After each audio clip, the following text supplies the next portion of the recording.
அர்ப்பணிப்பேன். அல்லேலூயா ஆராதிப்பேன். அல்லேலூயா அர்ப்பணிப்பேன். அல்லேலூயா ஆராதிப்பேன்.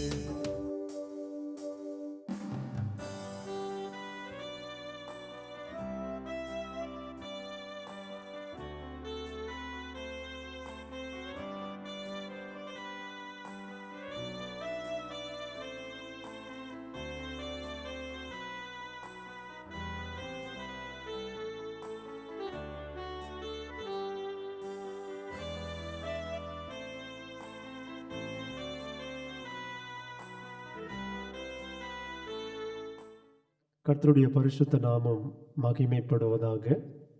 Gate of Heaven Ministry Trust Full Gospel Tabernacle திருச்சபை வழங்கும் இந்த காணொளி நிகழ்ச்சிக்கு உங்கள் அனைவரையும் நமது ஆண்டவராகிய இயேசு கிறிஸ்துவின் இனிய நாமத்திலே வாழ்த்தி வரவேற்கிறோம். இந்த நிகழ்ச்சியினை ஆசீர்வதித்து ஆசீர்வாதமாக்கும்படியாய் கூட நாம் கண்களை மூடி ஜெபிக்கலாம். நேசிக்கிறதான எங்கள் அன்பின் பரலோக பிதாவே, எல்லா நன்மைகளுக்கும் ஊற்றும் காரணகர்த்தராக இருக்கிறவரே, ஆசீர்வதிக்கப்பட்டதான இந்த உபவாச நாளுக்காக உமக்கு நாங்கள் நன்றி செலுத்துகிறோம்.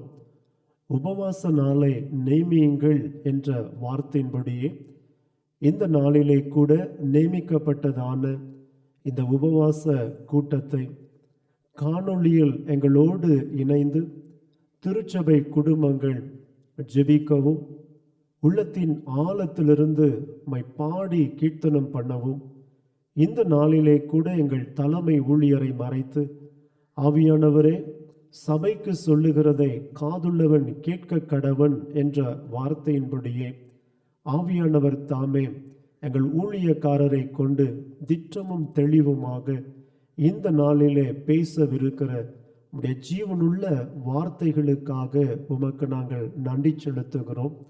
மனுஷன் அப்பத்தினாலே மாத்திரமல்ல, கர்த்தருடைய வாயிலிருந்து புறப்படுகிற ஒவ்வொரு வார்த்தையினாலும் பிழைப்பான் என்ற வார்த்தையின்படியே இந்த நாளிலும் எங்கள் தலைமை ஊழியரை மறைத்து கர்த்தர் எங்களோடு பேசும்படியாய் கூட நாங்கள் கருத்தாக ஜெபிக்கிறோம். இப்பொழுதும் துதி பாடல் ஆராதனைக்குள்ளாக ஆவியானவர் எங்களை வழிநடத்தும்படியாய் உம்முடைய கரத்தில் இந்த நிகழ்ச்சியை அர்ப்பணிக்கிறோம், ஒப்பு கொடுக்கிறோம். ஒரு தடையும் இன்றி உங்கள் நாமம் மேன்மைப்படத்தக்கதாய் மகிமைப்படத்தக்கதாக நாங்கள் ஜெபிக்கிறோம். இயேசு கிறிஸ்துவின் நாமத்தில் ஜெபிக்கிறோம். ஜெபம் கேளும் இயேசுவின் நாமத்தில் பிதாவே, ஆமேன், ஆமேன். பிரைஸ் தி லார்ட், ஹல்லேலூயா. இப்பொழுதும் கூட பாஸ்டர் புஷ்பராஜ் அவர்கள் நம்மை துதி பாடல் ஆராதனைக்குள்ளாக வழி நடத்துவார்கள்.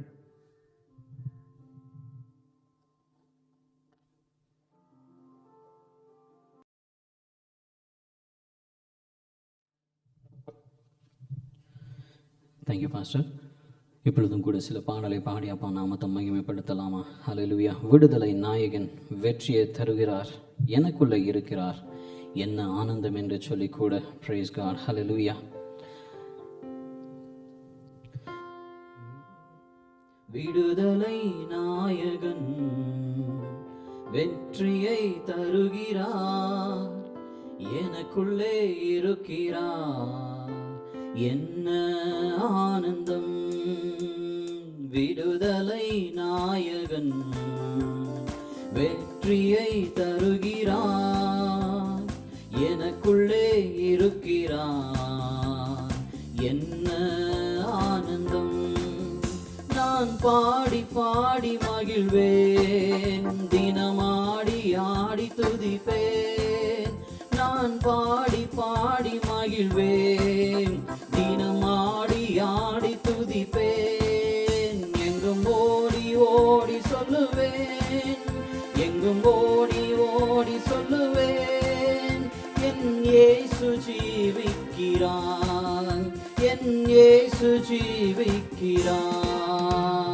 விடுதலை நாயகன் வெற்றி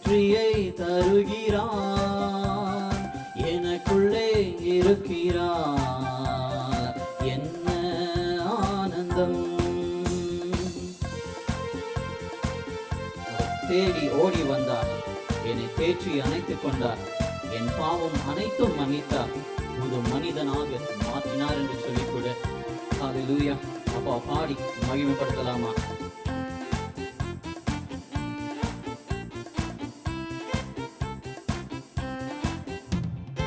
தேடி ஓடி வந்தார், என்னை தேற்றி அணைத்துக் கொண்டார். அவர் தேடி ஓடி வந்தார், என்னை தேற்றி அணைத்துக் கொண்டார். என் பாவம் அனைத்தும் மன்னித்தார், என் பாவம் அனைத்தும் மன்னித்தார். புது மனிதனாக மாற்றினார், புது மனிதனாக மாற்றினார்.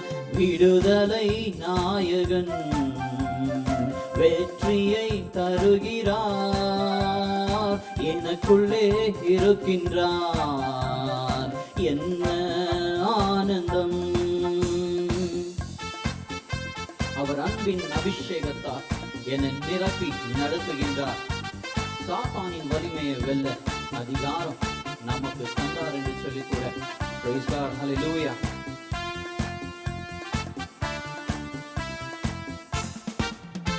அவர் அன்பின் அபிஷேகத்தால் என்னை நிரப்பி நடத்துகின்றார். அவர் அன்பின் அபிஷேகத்தால் நம்மை நிரப்பி நடத்துகின்றார். சாத்தானின் வலிமை வெல்ல, சாத்தானின் வலிமை வெல்ல அதிகாரம் எனக்கு தந்தார், அதிகாரம் நமக்கு தந்தார். விடுதலை நாயகன் வெற்றியை தருகிறார், எனக்குள்ளே இருக்கின்றார், என்ன ஆனந்தம்.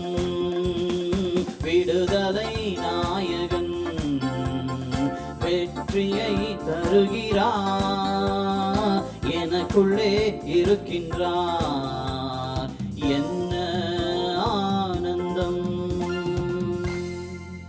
Praise God, hallelujah.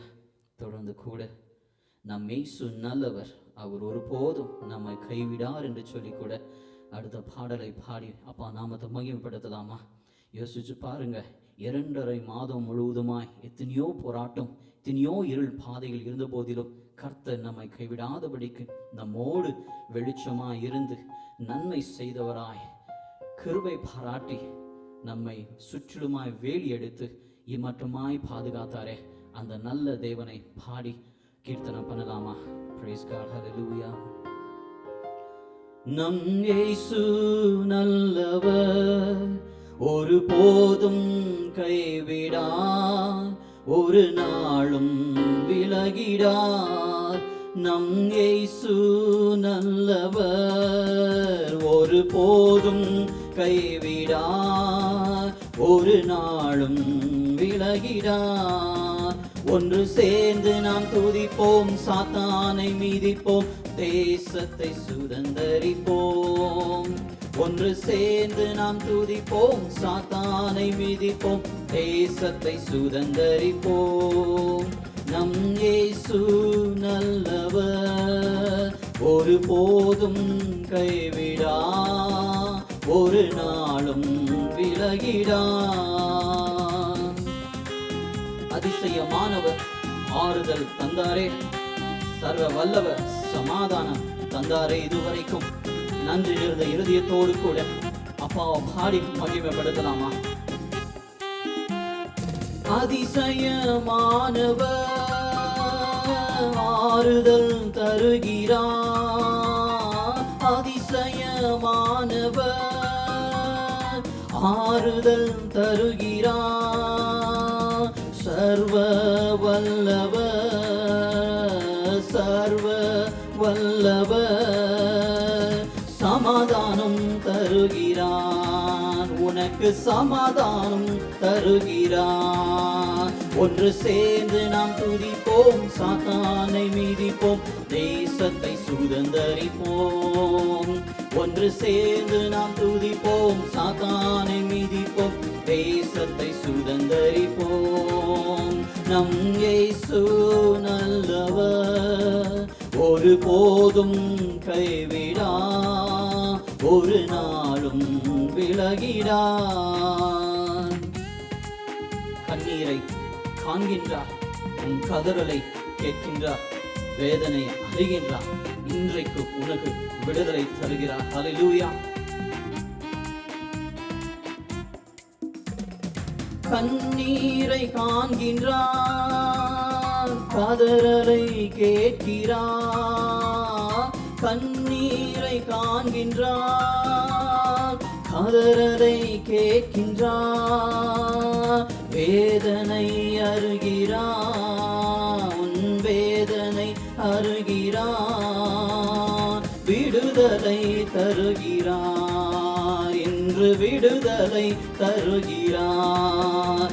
ஒன்று சேர்ந்து நாம் துதிப்போம், சாத்தானை மீதிப்போம், தேசத்தை சுதந்தரிப்போம்.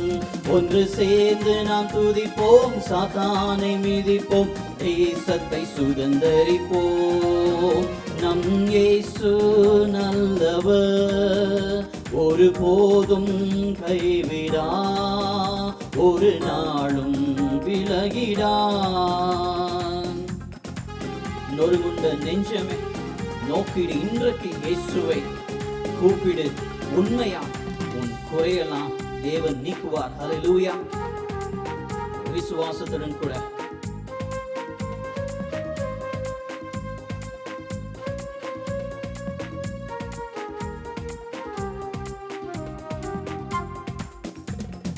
நொறுங்குண்ட நெஞ்சமே, நோக்கிடு இயேசுவை. நொறுங்குண்ட நெஞ்சமே, நோக்கிடு இயேசுவை. கூப்பிடு உண்மையாய், கூப்பிடு உண்மையாய். குறையெல்லாம் நீக்குவாய், இன்று குறையெல்லாம் நீக்குவாய். ஒன்று சேர்ந்து நாம் துதிப்போம், சாத்தானை மீதிப்போம், தேசத்தை சுதந்தரிப்போம். இன்று சேர்ந்து நாம் துதிப்போம், சாத்தானை மீதிப்போம், தேசத்தை சுதந்தரிப்போம். நம் இயேசு நல்லவர், ஒரு போதும் கைவிடா, ஒரு நாளும் விலகிடா. நம் இயேசு நல்லவர், போதும் கைவிடா, ஒரு நாளும் விலகிடா. Praise God. Hallelujah. நன்றி ஆண்டவரே. தொடர்ந்து கூட இன்னொரு பாடலை பாடி அப்பா நாமத்தை மகிமைப்படுத்தி இந்த ஆராதனை நிறைவு செய்யலாம். Praise Lord. கட்டப்பட்ட மனிதரெல்லாம் இன்றைக்கு கட்டவிழ்க்கப்பட வேண்டும், காயப்பட்ட மனிதரெல்லாம் கல்வாரி வர வேண்டும் என்று சொல்லி கூட Praise God. Hallelujah. Thank you Lord. கட்டப்பட்ட மனிதரெல்லாம் கட்டவிழ்க்கப்பட வேண்டும், காயப்பட்ட மனிதரெல்லாம் கல்வாரி வர வேண்டும், கர்த்தர் உம்மை காண வேண்டும். Praise God. Hallelujah. கட்டப்பட்ட மனிதரெல்லாம் கட்டவிழ்க்கப்பட வேண்டும், காயப்பட்ட மனிதரெல்லாம் கல்வாரி வர வேண்டும், கர்த்தர் உம்மை காண வேண்டும். Thank you, Lord.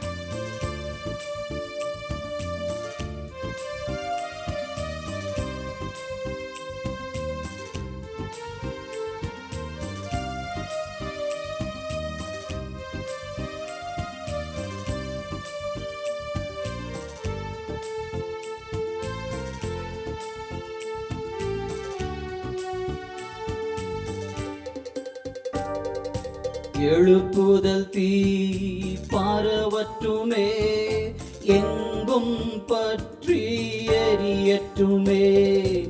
எழுப்புதல் தீ பரவற்றுமே, எங்கும் பற்றி எரியற்றுமே, எங்கும் பற்றி எரியற்றுமே.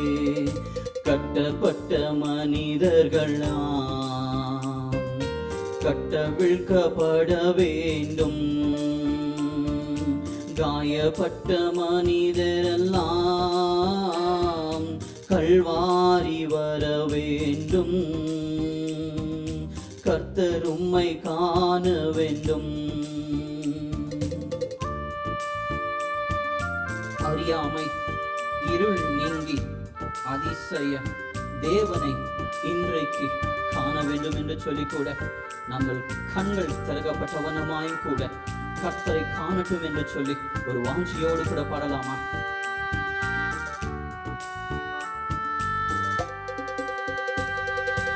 அறியாமை இருள் நீங்கி அதிசய தேவனை காண வேண்டும்.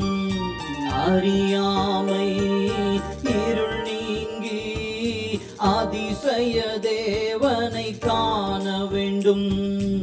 அதிசய தேவனை காண வேண்டும்.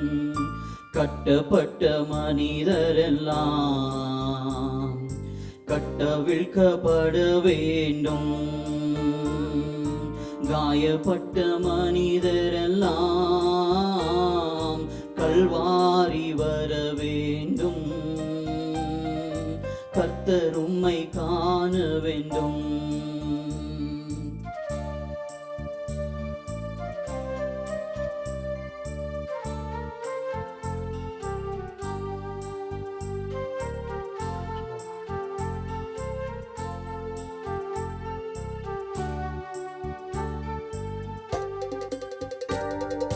சபைகளெல்லாம் தூய்மையாகி சாட்சி வாழ்வு வாழ வேண்டும்.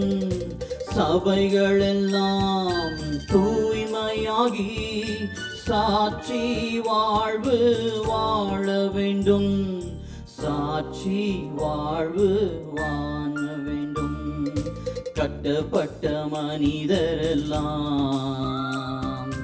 கட்டவிழ்க்கப்பட வேண்டும். காயப்பட்ட மனிதரெல்லாம் கல்வாரி வர வேண்டும். கர்த்தர் உம்மை காண வேண்டும். கட்டப்பட்ட மனிதரெல்லாம் கட்டவிழ்க்கப்பட வேண்டும். காயப்பட்ட மனிதரெல்லாம் கல்வாரி வர வேண்டும். கர்த்தர் உம்மை காண வேண்டும். கர்த்தர் உம்மை காண வேண்டும். Praise God. Hallelujah. நன்றி ஆண்டவரே. நம்ம அப்படியே கூட ஹalleluya கர்த்தர் செய்த ஒவ்வொரு நன்மைகளும் நினைச்சு பார்த்து இந்த வேளையிலும் கூட ஹalleluya நாம் நன்றி நிறைந்த இருதயத்துக்கு கூட அப்பாவை நாம் துதித்து மகிமைப்படுத்த போகிறோம். யோசிச்சு பாருங்க தேவ சபையே, 2.5 மாதம் முழுதுமாயும் கூட, அதாவது 2.5 months ஆண்டவர் தேவனாகிய கர்த்தர் நம்மை நடத்தி வந்த விதத்தை நோக்கி பாருங்க. உலகம் முழுவதுமாய் கூட ஒரு இருள் சூழ்ந்து கொண்டிருந்த போதிலும் கர்த்தராகிய தேவன் தாமே நம்முடைய சபையை முழுதுமாயும் கூட பாதுகாத்தாரே. இந்த ஆண்டு நாம் தொடங்கும் போது தேவனுடைய என் ஆண்டவராகிய இயேசு கிறிஸ்துவின் ரத்தம், அவருடைய ரத்தம் நம்முடைய வீட்டின் நிலைக்கால்களில் பூசப்பட்டு ஒவ்வொரு குடும்பத்தையும் கூட இந்த ஆண்டு பாதுகாக்கும்படி காயம் கூட எப்படி எகிப்து தேசத்தில் இஸ்ரவேலருடைய வீட்டாரை காத்தது போல இந்த ஆண்டிலும் கூட இந்த நாட்களிலும் கூட தெய்வ ஆவியானவர் தாமே ஊழியக்காரை மறைத்து பேசின வண்ணமாயும் கூட இந்த ஆண்டு தகப்பனே உம்முடைய பிள்ளைகள் உம்முடைய வீட்டை சுற்றிலுமாய் ஆண்டவரை வேலி எடுத்து காக்கும்படி காயம் கூட உம்முடைய திரு ரத்தம் பூசப்பட்டது. இந்த ஆண்டு கூட இதோ இந்த 2.5 மாதம் கூட கர்த்தராகிய தேவன் ஒவ்வொருவரையும் பாதுகாத்து வழிநடத்தினரே உமக்கு நன்றி ஆண்டவரே. ஒவ்வொரு குடும்பத்தையும் பாதுகாத்து வழிநடத்தினதே உமக்கு நன்றி ஆண்டவரே. முக்கியமாயும் கூட இதோ தலைமை ஊழியர்களும் கர்த்தராகிய தேவன் தாமே பாதுகாத்திட்டீர் ஆண்டவரே. புது பலத்தினாலும் சுகத்தினாலும் இடைக்கட்டி வழிநடத்தினீர், உமக்கு நன்றி செலுத்துகிறோம் ஆண்டவரே. இதோ தகப்பனை வேதம் சொல்லுகிறது போல ஒருவன் அப்பத்தின் மாத்திரம் அல்ல, தேவனுடைய வாயிலிருந்து புறப்படுகிறது ஒவ்வொரு வசனத்தினாலும் பிழைப்பான் என்று வேதம் சொல்லுகிறது போல ஆண்டவரே. இதோ இந்த 2.5 மாதம் கூட ஆண்டவரே முழு லாக்டவுன் ஆன போதிலும் கர்த்தாவே இதோ எங்களுக்கு வசனத்துக்கு எந்த பஞ்சம் இல்லை ஆண்டவரே. வசனத்தினால் நாங்கள் ஆண்டவரே திருப்தியானோம் ஆண்டவரே. வசனத்தை நாங்கள் உண்ணோம் ஆண்டவரே. வசனத்தை நாங்கள் சாப்பிட்டோம் ஆண்டவரே. எந்த குறையும் இன்றி ஆண்டவரே அப்பா நாங்கள் வசனத்தினால் திருப்தியானோம் ஆண்டவரே. அப்படியாயும் கூட ஆண்டவரே உமது ஊழியக்காரை நடத்தினீரே, உமது ஊழியக்காரை பலப்படுத்தினீரே ஆண்டவரே. பலவீனங்கள் இருந்த போதிலும் கர்த்தாவே உம்முடைய கிருபை தாமே ஆண்டவரே உமது ஊழியக்கார் மேல் இருந்து வழி நடத்தினதே, அதற்காய் நன்றி செலுத்துகிறோம் ஆண்டவரே. அதற்காய் நன்றி செலுத்துகிறோம் ஆண்டவரே. எல்லாம் தகப்பன் ஆண்டவரே தடைகளும் நீக்கி போட்ட ஆண்டவரே கர்த்தர் புது பலத்தினால் இடைக்கட்டி ஆண்டவரே உமது பலத்த கரம் ஊழியக்காரை தாங்கிற்றே, உமக்கு நன்றி ஆண்டவரே. அது மாற்றம் இல்லாமல் ஆண்டவரே ஊழியக்கார் அம்மாவையும் கூட ஆண்டவரே, ஜான் பிரதரும் கூட ஆண்டவரே, பிரிதா சிஸ்டரும் கூட ஆண்டவரே, ஏன் அடோனாவும் கூட ஆண்டவரே இந்த ஊழியத்தில் தகப்பன் ஆண்டவரே நின்றார்கள் ஆண்டவரே. இந்த 2.5 மாதம் கூட ஆண்டவரே போராடின போராட்டங்கள் ஆண்டவரே ஆண்டவரே எல்லாவற்றையும் நீர் அறிவீர் ஆண்டவரே. கர்த்தராகிய தேவன் ஆண்டவரே சபை முழுவதுமாய் கூட ஆண்டவரே வசனத்தினால் நிரப்பப்பட வேண்டும் என்று ஆண்டவரே போராடின ஒவ்வொரு காரியத்திற்காய் நன்றி செலுத்துகிறோம் ஆண்டவரே. ஒவ்வொரு போராட்டத்துக்கும் பலன் தந்தீர், உமக்கு நன்றி ஆண்டவரே. அதற்காய் நன்றி செலுத்துகிறோம் ஆண்டவரே. முழு குடும்பத்தை வேலியடித்து பாதுகாத்தீர், உமக்கு நன்றி. ஒவ்வொரு நாட்களும் தேவைகளை சந்தித்தீர், உமக்கு நன்றி. எந்த காரியத்திலும் குறைவற்று போகாதபடிக்கு காத்துட்டீரே, உமக்கு நன்றி ஆண்டவரே. உம்மை நம்பினோர் என்றைக்கும் கைவிடப்படார் என்று வேதம் சொல்லுகிறது போல ஆண்டவரே தகப்பனே உம்மை நம்பி ஆண்டவரே விசுவாசத்தின் ஓட்டத்தை ஓடிக்கொண்டிருக்கிறதான ஆண்டவரே ஊழியக்கார் முழு குழுமத்தையும் கர்த்தராகிய தேவன் ஆண்டவரே இன்னுமாய் வல்லமையா எடுத்து பிரயோஜனப்படுத்த போவது காயமுக்கு நன்றி ஆண்டவரே. இன்னுமாய் தகப்பன் ஆண்டவரே உடன் ஊழியக்காரர்கள் ஆண்டவரே அப்பா தகப்பனே 11 ஆண்டவரே எல்டர்கள் ஆண்டவரே 24 மூப்பர்கள் ஆண்டவரே அப்பா இன்னுமாய் தகப்பன் ஆண்டவரே இந்த ஊழியத்திற்காய் தூணாய் துருமாய் நின்று ஆண்டவரே ஜெபத்தினும் ஆண்டவரே எல்லா காரியத்திலும் ஆண்டவரே தாங்கினாரே, அதற்காய் நன்றி செலுத்துகிறோம் ஆண்டவரே. கர்த்தராகிய தேவன் ஒவ்வொருவருக்கும் கர்த்தராகிய தேவன் தாமே பலன் தந்தீர் ஆண்டவரே, உமக்கு நன்றி செலுத்துகிறோம் ஆண்டவரே. நன்றியோடு உம்மை துதிக்கிறோம் ஆண்டவரே. அப்பா இந்த வேளையிலும் கூட ஆண்டவரே இந்த 2.5 மாதம் கூட ஆண்டவரே நீர் நடத்தி வந்த பாதைகளை நாங்கள் திரும்பி பார்க்கும் போது ஆண்டவரே எங்கள் கண்ணீரினால் ஆண்டவர் நாங்கள் நன்றி செலுத்துகிறோம் ஆண்டவரே. எங்கள் இருதயத்தின் நாளத்தினால் நன்றி செலுத்துகிறோம் ஆண்டவரே. ஒவ்வொருடைய பிரயாசம் ஆண்டவரே, ஒவ்வொருடைய தகப்பன் ஆண்டவரே எல்லாவற்றையும் தகப்பனே ஆண்டவரே உணவு விட்டார்கள் ஆண்டவரே அப்பா தகப்பன் ஆண்டவரே தூக்கத்தை விட்டும் கூட ஆண்டவரே இந்த ஊழியத்தை தகப்பன் ஆண்டவரே உமக்கென்று செய்தபடியால் உம்மை ஸ்தோத்திரிக்கிறோம் ஆண்டவரே. அவர்களை பலப்படுத்துவீராக, இன்னுமாயும் கூட கனப்படுத்துவீராக உம்மை ஸ்தோத்திரிக்கிறோம் ஆண்டவரே. தகப்பனே ஆண்டவரே இந்த சூழ்நிலையிலும் கூட ஆண்டவரே முழு சபையில கட்டப்பட்ட ஒவ்வொரு முழு குடும்பத்தையும் கூட சிறு பிள்ளைகள் முதல் தொடங்கி ஆண்டவரே வயதா இருக்கிற ஒவ்வொரு தகப்பனை ஆத்துமாக்களையும் வெளியெடுத்து காத்திட்டீரே, உமக்கு நன்றி செலுத்துகிறோம், நன்றி செலுத்துகிறோம். ஒருவர் ஆகிலும் தகப்பன் ஆண்டவர் பலவீனமாய் போகவில்லையே, ஒருவர் ஆகிலும் தகப்பன தீமை அணுகவில்லையே, அதற்காக நன்றி செலுத்துகிறோம் ஆண்டவரே. அதற்காக நன்றி செலுத்துகிறோம் ஆண்டவரே. எந்த குறையும் இல்லாதபடிக்கு கர்த்தராகிய தேவனுடைய பிள்ளைகளை நடத்துவீர், நடத்தி கொண்டு வந்தீர், அதற்காக நன்றி செலுத்துகிறோம். இனி வருகிற நாட்களில் தேவனாகிய கர்த்தர் நடத்த போவது காயமுக்கு நன்றி ஆண்டவரே. இதோ இந்த லாக்டவுன் தகப்பனே தேவனாகிய கர்த்தர் இதோ ஒரு முற்று புள்ளிய வைத்து ஆண்டவரே உம்மை சபையில ஆராதிக்கும்படி காயம் கூட எங்களுக்கு வழிவாசல்களை திறந்து கொடுத்தபடியால் உமக்கு நன்றி ஆண்டவரே. உம்முடைய ஆலயத்தை நாங்கள் ஆராதிக்கும்படி காயம் கூட ஆண்டவரே அப்பா புதிய மாதத்தில் ஆண்டவரே நாங்கள் உம்மை ஆலயத்தில் ஆராதிக்கும்படி காயம் கூட கர்த்தராகிய தேவன் எல்லா தடைகளை நீக்கி போட்டீரே, உமக்கு நன்றி ஆண்டவரே. நன்றியோடு உம்மை துதிக்கிறோம், ஸ்தோத்திரிக்கிறோம் ஆண்டவரே. பெரிய காரியங்களை செய்ய போது காயமுக்கு நன்றி. இம்மட்டுமாய் எங்களை வழி நடத்தினபடியால் உமக்கு நன்றி. பாடினர் பாடல் பிரகாரமாய் கூட விடுதலை நாயகன் எங்களுக்கு வெற்றியை தந்தபடியால் உமக்கு நன்றி ஆண்டவரே. கர்த்தர் நீர் எங்களுக்கு நல்லவராயிருந்து ஆண்டவரே எல்லா சூழ்நிலையிலும் ஆண்டவரே எங்களை கைவிடாதபடிக்கு காத்துட்டீரே, உமக்கு நன்றி செலுத்துகிறோம் ஆண்டவரே, நன்றி செலுத்துகிறோம் ஆண்டவரே. இந்த ஊழியத்தை கூட ஆண்டவரே எல்லா விதத்திலும் தாங்கின ஒவ்வொரு காயம் கூட ஆண்டவரே உம்மை நோக்கி நாங்கள் ஸ்தோத்திரிக்கிறோம் ஆண்டவரே. ஒவ்வொருவரையும் ஆசீர்வதிப்பீராக ஆண்டவரே, ஒவ்வொருவரையும் வழி நடத்துவீராக. புதிய ஆண்டவர் வருகிற நாட்களிலும் என் தேவனாகிய கர்த்தர் தாமே ஆண்டவரே புதிய கிருபையினாலும் புதிய வல்லமையினாலும் புதிய அபிஷேகத்தினாலும் நிரப்பி உம்முடைய சபையை நடத்த வேண்டும் வேண்டும் என்று கூட உம் கரத்தில் ஒப்பு விடுகிறோம் ஆண்டவரே. பெரிய காரியங்களை நீ செய்ய போது காயமுக்கு நன்றி டாடி. நன்றியோடு உம்மை துதிக்கிறோம் ஆண்டவரே, ஸ்தோத்தரிக்கிறோம். எல்லா துதி கன மகிமை ஒருவருக்கே நாங்கள் செலுத்துகிறோம் ஆண்டவரே. சேனைகளின் தேவனாகிய கர்த்தர் எங்கள் ஆண்டவராகிய இயேசு கிறிஸ்துவின் வெளியேற பெற்ற நாமத்தினால் ஆண்டவரே இந்த ஆராதனையும் இந்த துதி பலியும் கரத்தில் ஒப்படுகிறோம் ஆண்டவரே. எங்கள் இயேசு கிறிஸ்துவின் வெளியேற பெற்ற நாமத்தை ஜெபிக்கிறோம் நல்ல பிதாவே, ஆமென்.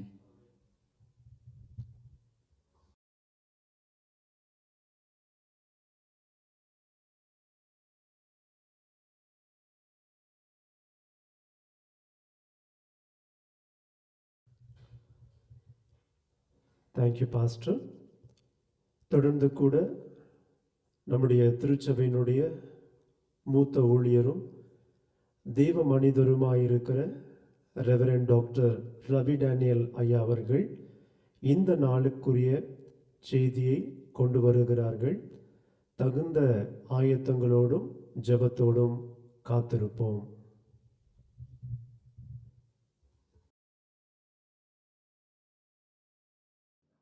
அன்பர் இயேசு கிறிஸ்துவின் இனிதான நாமத்திலே உங்களை வாழ்த்துகிறேன், வரவேற்கிறேன்.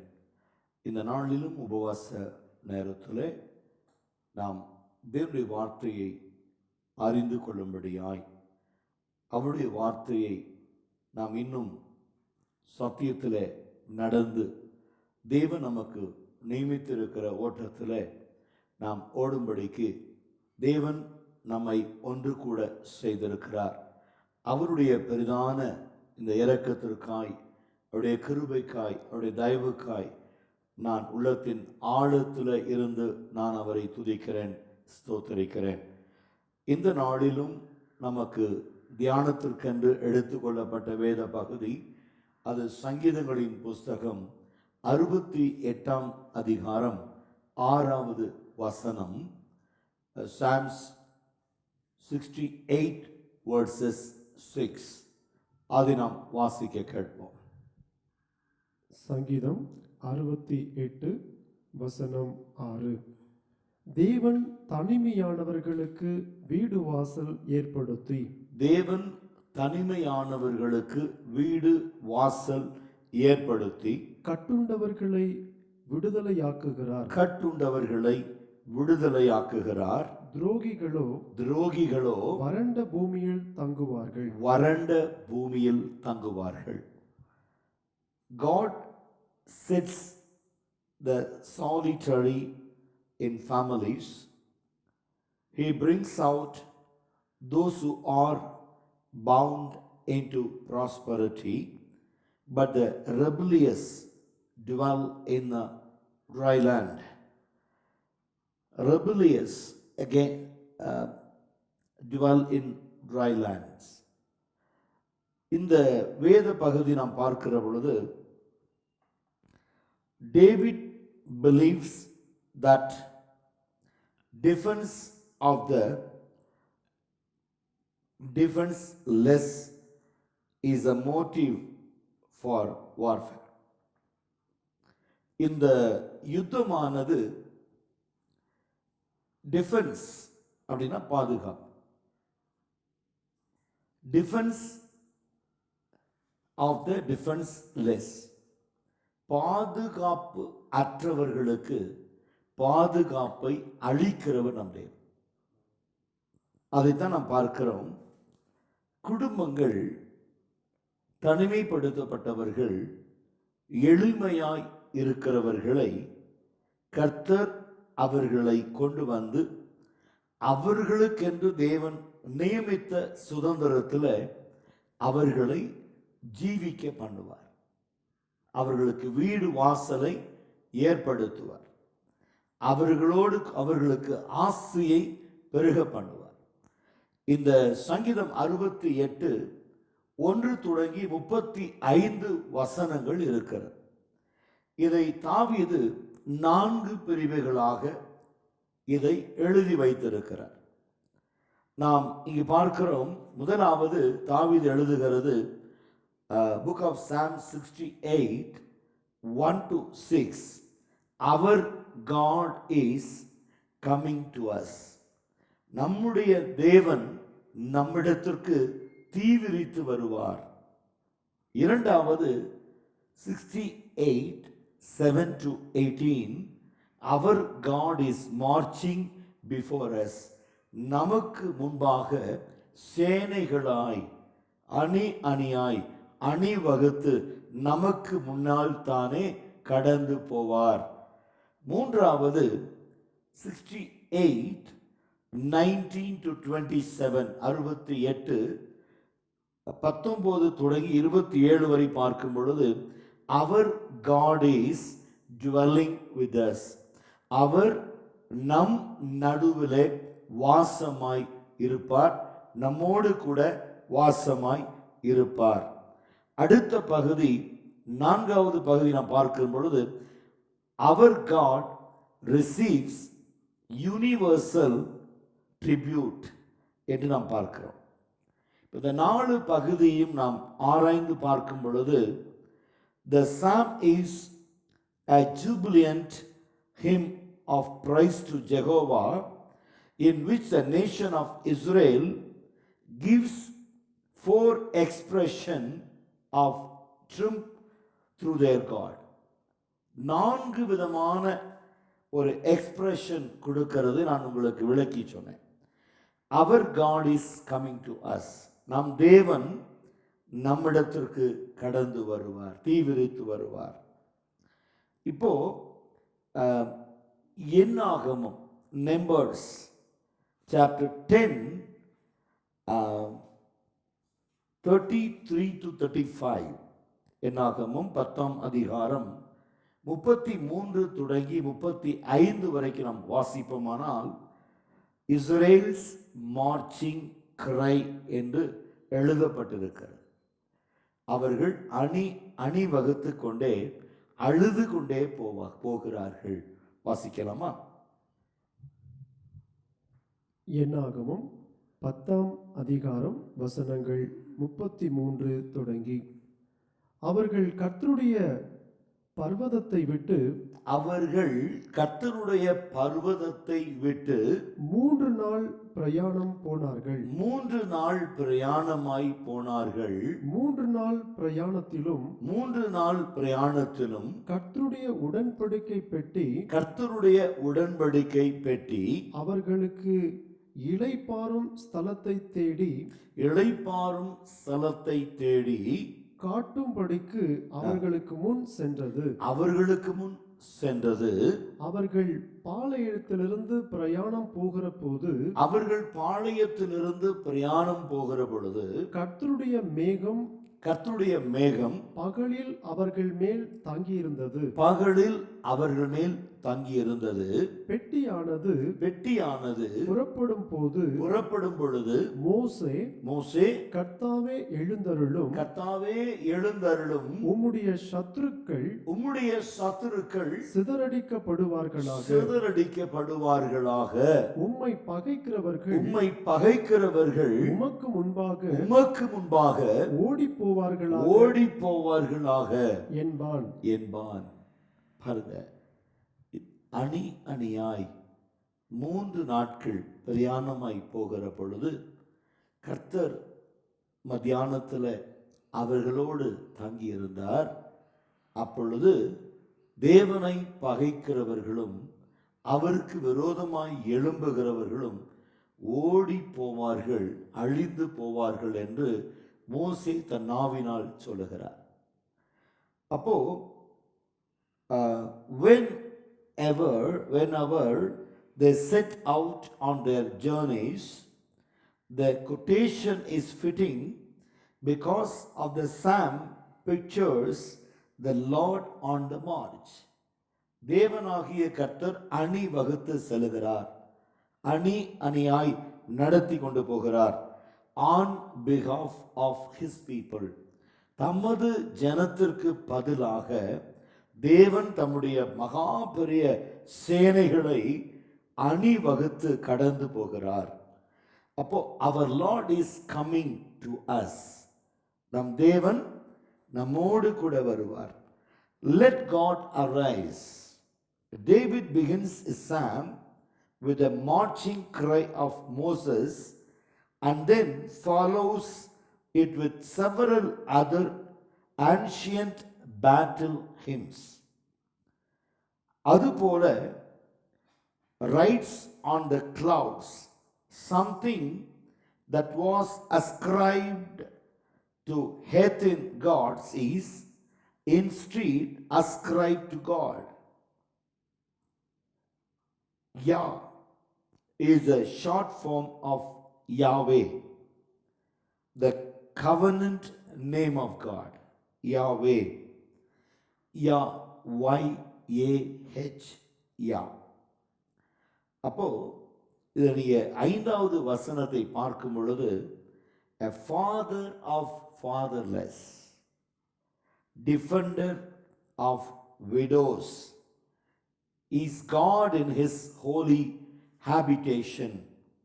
அப்போ இன்றைக்கு நாம் பார்க்கிறதான ஒரு நிலைப்பாடு என்று சொல்லுகிற பொழுது, ஃபாதர் ஒரு தகப்பன் இல்லாதவர்களுக்கு தகப்பனாய், ஒரு வீடு இல்லாதவர்களுக்கு வீடு வாசல் உண்டு பண்ணுகிறவர்களாய், ஒரு ப்ராஸ்பரிட்டி இல்லாதவர்களுக்கு தேவன் அவர்களுக்கு அதை கட்டளை பிரிங்ஸ் அவுட், அவர்களை வெளியே கொண்டு வந்து அதை கை அளிக்கும்படியாய்.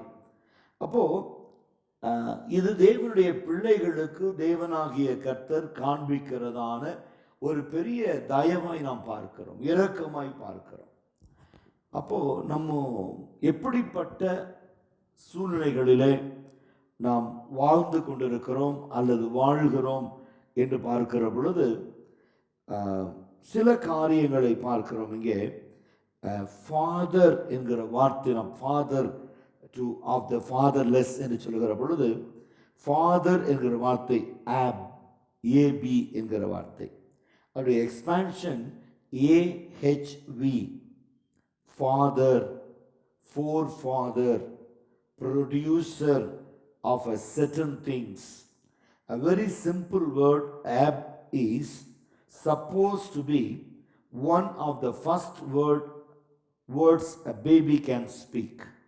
ஒரு தாய் தன் பிள்ளைக்கு கற்றுக் கொடுக்கிறதான முதல் வார்த்தை தன் தகப்பனை அப்பா என்று கூப்பிட வைக்கிறதான வார்த்தை.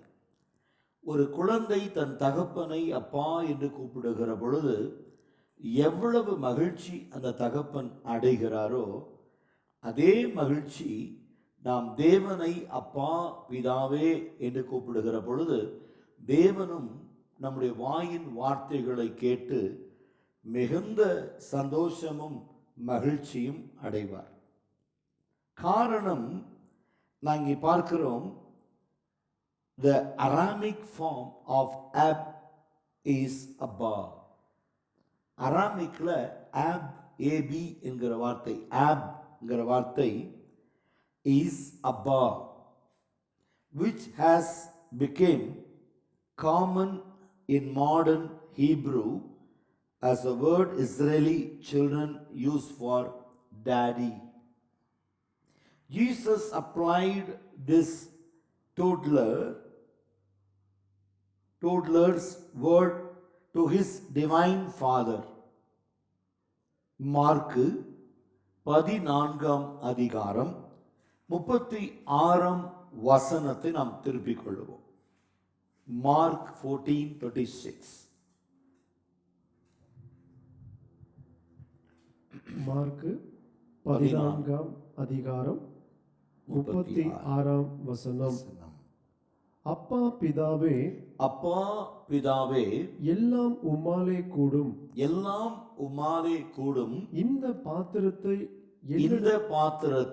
என்னிடத்திலிருந்து எடுத்து போடும், என்னிடத்திலிருந்து எடுத்து போடும், ஆகிலும் என் சித்தத்தின்படி அல்ல, என் சித்தத்தின்படி அல்ல, உம்முடைய சித்தத்தின்படியே, உம்முடைய சித்தத்தின்படி ஆக கடவது. அப்போ இயேசு கிறிஸ்து தம்முடைய தகப்பனை பார்த்து சொல்லுகிற வார்த்தை, பக்தர் பாடுகிறார், அப்பா பிதாவே அன்பான தேவா அருமை இரட்சகரே ஆவியானவரே, அப்பா பிதா அன்பான தேவா அருமை இரட்சகரே ஆவியானவரே. எங்கோ நான் வாழ்ந்தேன் அறியாமல் அழைந்தேன் என் நேசர் தேடி வந்தேன்.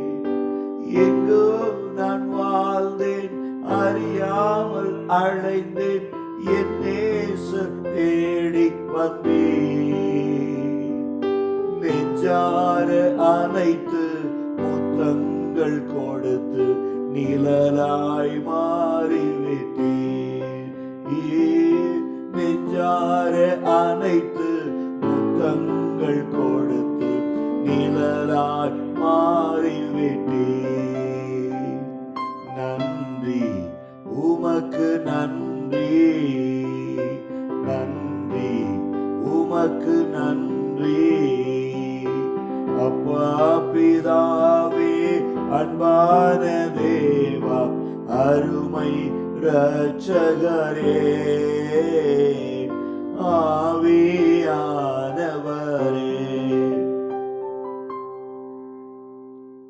ரோமர் 8ஆம் அதிகாரம் 15ஆம் வசனத்துல நாம் இதை பார்க்கிறோம். The Holy Spirit teaches to call God Abba. வாசிப்போமா? ரோமர் 8ஆம் அதிகாரம் 15ஆம் வசனம். Romans 8:15. ரோமர் 8ஆம் அதிகாரம் 15ஆம் வசனம். அந்தபடி திரும்பவும் பயப்படுகிறதற்கு நீங்கள் அடிமைத்தனத்தின் ஆவியை பெறாமல் அப்பா பிதாவே என்று கூப்பிட பண்ணுகிற புத்திர சுவிகாரத்தின் ஆவியை பெற்றிருக்கிறீர்களே. இப்போ நீங்கள் பயப்படுகிறதற்கு மீண்டும் அடிமைத்தனத்தின் ஆவியை பெறாமல் அப்பா பிதாவே என்று கூப்பிடுகிற புத்திர சுவிகாரத்தின் ஆவியை பெற்றிருக்கிறீர்கள். இப்போ ஒரு மனுஷனுடைய ஆவி ஞானஸ்தானத்திற்கு பிறகு, after baptism, that human spirit collapsed and taken away from your body and the Holy Spirit dwell in you. பரிசுத்த ஆவி உங்களில் வாசமாய் இருப்பதினால் அந்த பரிசுத்த ஆவியானவர் பிதாவை அப்பா பிதாவே என்று கூப்பிடுகிற புத்திர சுவிகாரத்தின் ஆவியை உங்களுக்குள் தந்திருக்கிறார். அப்ப நாம் அத்தனை பேரும் புத்திர சுவிகாரத்தின் ஆவியை பெற்றிருக்கிறோம். ஆகையால் தான் அப்பா என்று கூப்பிடுகிறோம். அப்போ இங்க பாருங்க, a father of the fatherless, defender. அப்போ ஒரு தகப்பனாகவும் ஒரு டிஃபெண்டர் அப்படின்னா ஒரு செயலை தடுத்து ஆட்கொள்ளுகிறவராய் வல்லமை உள்ளவராகவும் அவர் நமக்குள்ளும் நம்மோடும் இருக்கிறவராய் வருகிறவராய் இருக்கிறார். அப்போ இந்த தாவீதுடைய சங்கீதத்துடைய முதல் பகுதி, 4 பகுதிகளை பார்த்தோம். அதுல முதல் பகுதி நாம் பார்க்கும் பொழுது our God is coming to us, அந்த தேவன் நம்மோடு கூட வருகிறார், அவர் நம்மோடு இருக்கிறார்.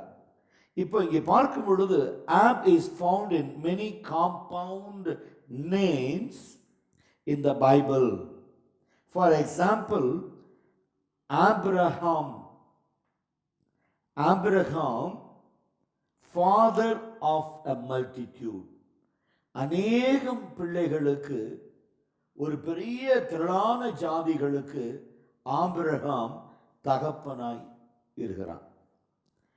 அடுத்த காரியம் அபிமலேக் பார்க்கும் பொழுது my father is king. அது மாதிரி யாஆப், YOAB, யாப் அது வந்து இன்னும் ஸ்பெல் பண்ணோம்னா JOAB என்று சொல்லலாம். யாவே இஸ் மை ஃபாதர் என்று அர்த்தம். And Absalom father of peace. Sometimes Ab does not mean physical father so much as it does architect, builder, creator, and the one who causes something to be. Hence, a father of evil is someone who produces evil. அப்போ இந்த உலகத்தில் துர்க்கிரியைகள் செய்கிறவர்கள் எல்லாமே அவர்கள் தங்களுடைய தகப்பனாகிய பிசாசை பின்பற்றுகிறவர்களால் இருக்கிறபடியினால் அவர்களுக்கு தகப்பன் தேவன் அல்ல, பிசாசு. ஃபாதர் ஆஃப் ஈவில், பிசாசுகளுக்கெல்லாம் தகப்பன். அப்போ ஒரு மனுஷனுடைய கிரியை, ஒரு மனுஷனுடைய செயல்பாடுகள், ஒரு மனுஷனுடைய நடைமுறைகள், அவன் வாழ்க்கையில அவன் பயன்படுத்துகிற விதம். ஒரு மனிதனிடத்தில் நான் பேசிக் கொண்டிருந்த பொழுது அவர் அநேக காரியங்களை குறித்து பயப்படவும் கலங்கவும் தடுமாறி போயிருந்த நிலைப்பாட்டை அவர் எனக்கு வெளிப்படுத்தினார். அப்ப அந்த நிலைப்பாட்டை நான் பார்க்கிற பொழுது அந்த நிலைப்பாடு ஒரு வெறுமையான வெளிப்பாடாக இல்லாமல் அவர் அனுதினமும் தன் வாழ்க்கையில சந்திக்கிறதான ஒரு பெரும் பிரச்சனையாக இருக்கிறது நான் கண்டேன். அப்போ அவர் வந்து என்கிட்ட இதற்கு என்ன முடிவு, இதற்கு என்ன தீர்மானம், இது எப்படி மாற்றுவது என்று சொல்லி அவர் இடத்துல கேட்டார். அப்போ அவர்கிட்ட சொன்னேன், உங்களுடைய செயல்பாடுகள், உங்கள் கிரியைகள், உங்களுடைய வார்த்தை சம்பாஷணைகள் அது வெளிப்படும் பொழுது நீங்கள் கிறிஸ்துவுக்குள் இருக்கிறவரா அல்லது உலகத்தில் இருக்கிறவரா?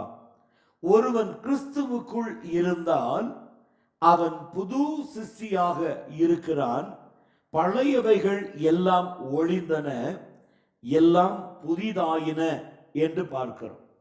அப்போ ஒருவன் கிறிஸ்துவுக்குள் இருக்கும் பொழுது, கிறிஸ்துவோடு இருக்கும் பொழுது, கிறிஸ்துவோடு வாழ்கிற பொழுது அவன் வாழ்கிற வாழ்க்கையானது அவனை புதிய சிருஷ்டியாக மாற்றுகிறது, ஒரு புதிய மனிதனாக மாற்றுகிறது, ஒரு புதிய செயல்பாடு கொண்டவனாய் மாற்றுகிறது.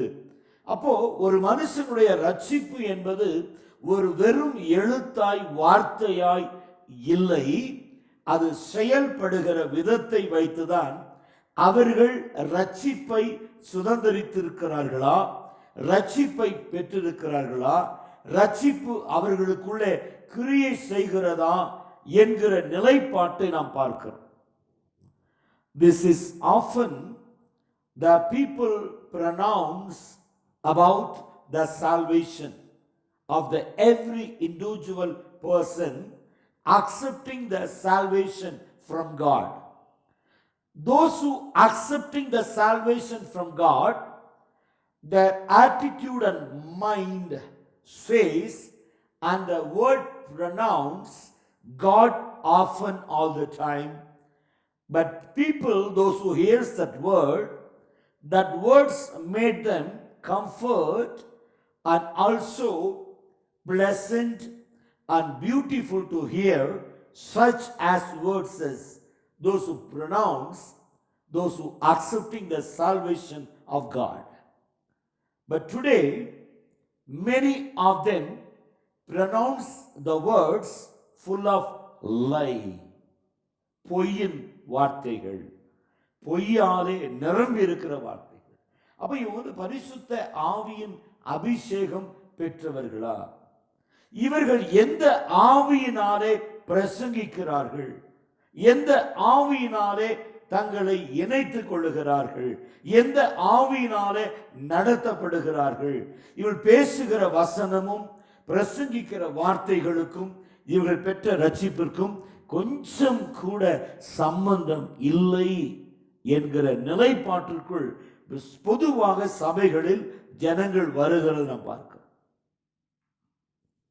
ஒரு ரட்சிக்கப்பட்ட ஒரு சபை அல்லது ரட்சிப்பின் அனுபவத்தில் நடந்து கொண்டிருக்கிற சபையாய் இருக்குமானால் அந்த சபையினுடைய நடவடிக்கைகள் முற்றுமுடிய அந்த விசுவாசிகளின் வளர்ச்சிக்குள்ளாகவே அந்த செயல்பாடுகளுக்குள்ளாகவே அது நடந்து கொண்டு போயிட்டு இருக்கும். ஆனால் இன்றைக்கு அப்படிப்பட்ட நிலை இல்லாததினாலே தமிழ் ஒரு பழமொழி சொல்லுவாங்க, தடி எடுத்தவன் எல்லாமே தண்டல்காரன் என்கிற முடிவு செய்துவிடக்கூடாது. அதாவது ஆகாயத்தை அடிக்கிறவனாய் சிலம்பம் பண்ணேன் வசனம் இருக்கு.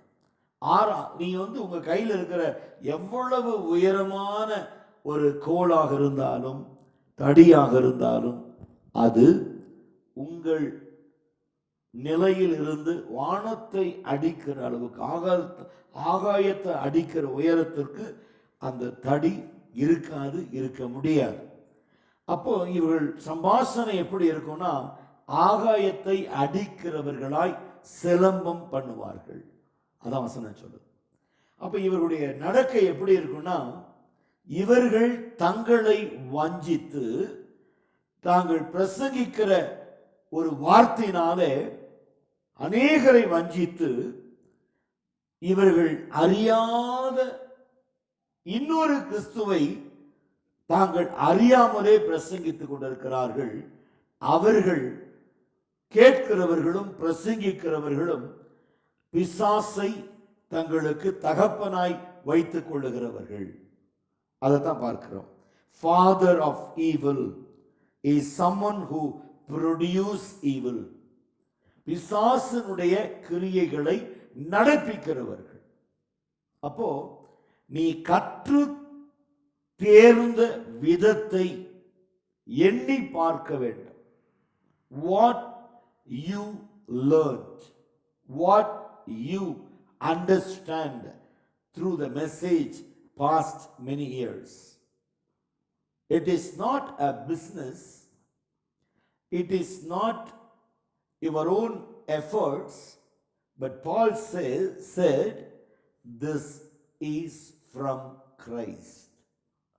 I received from Christ.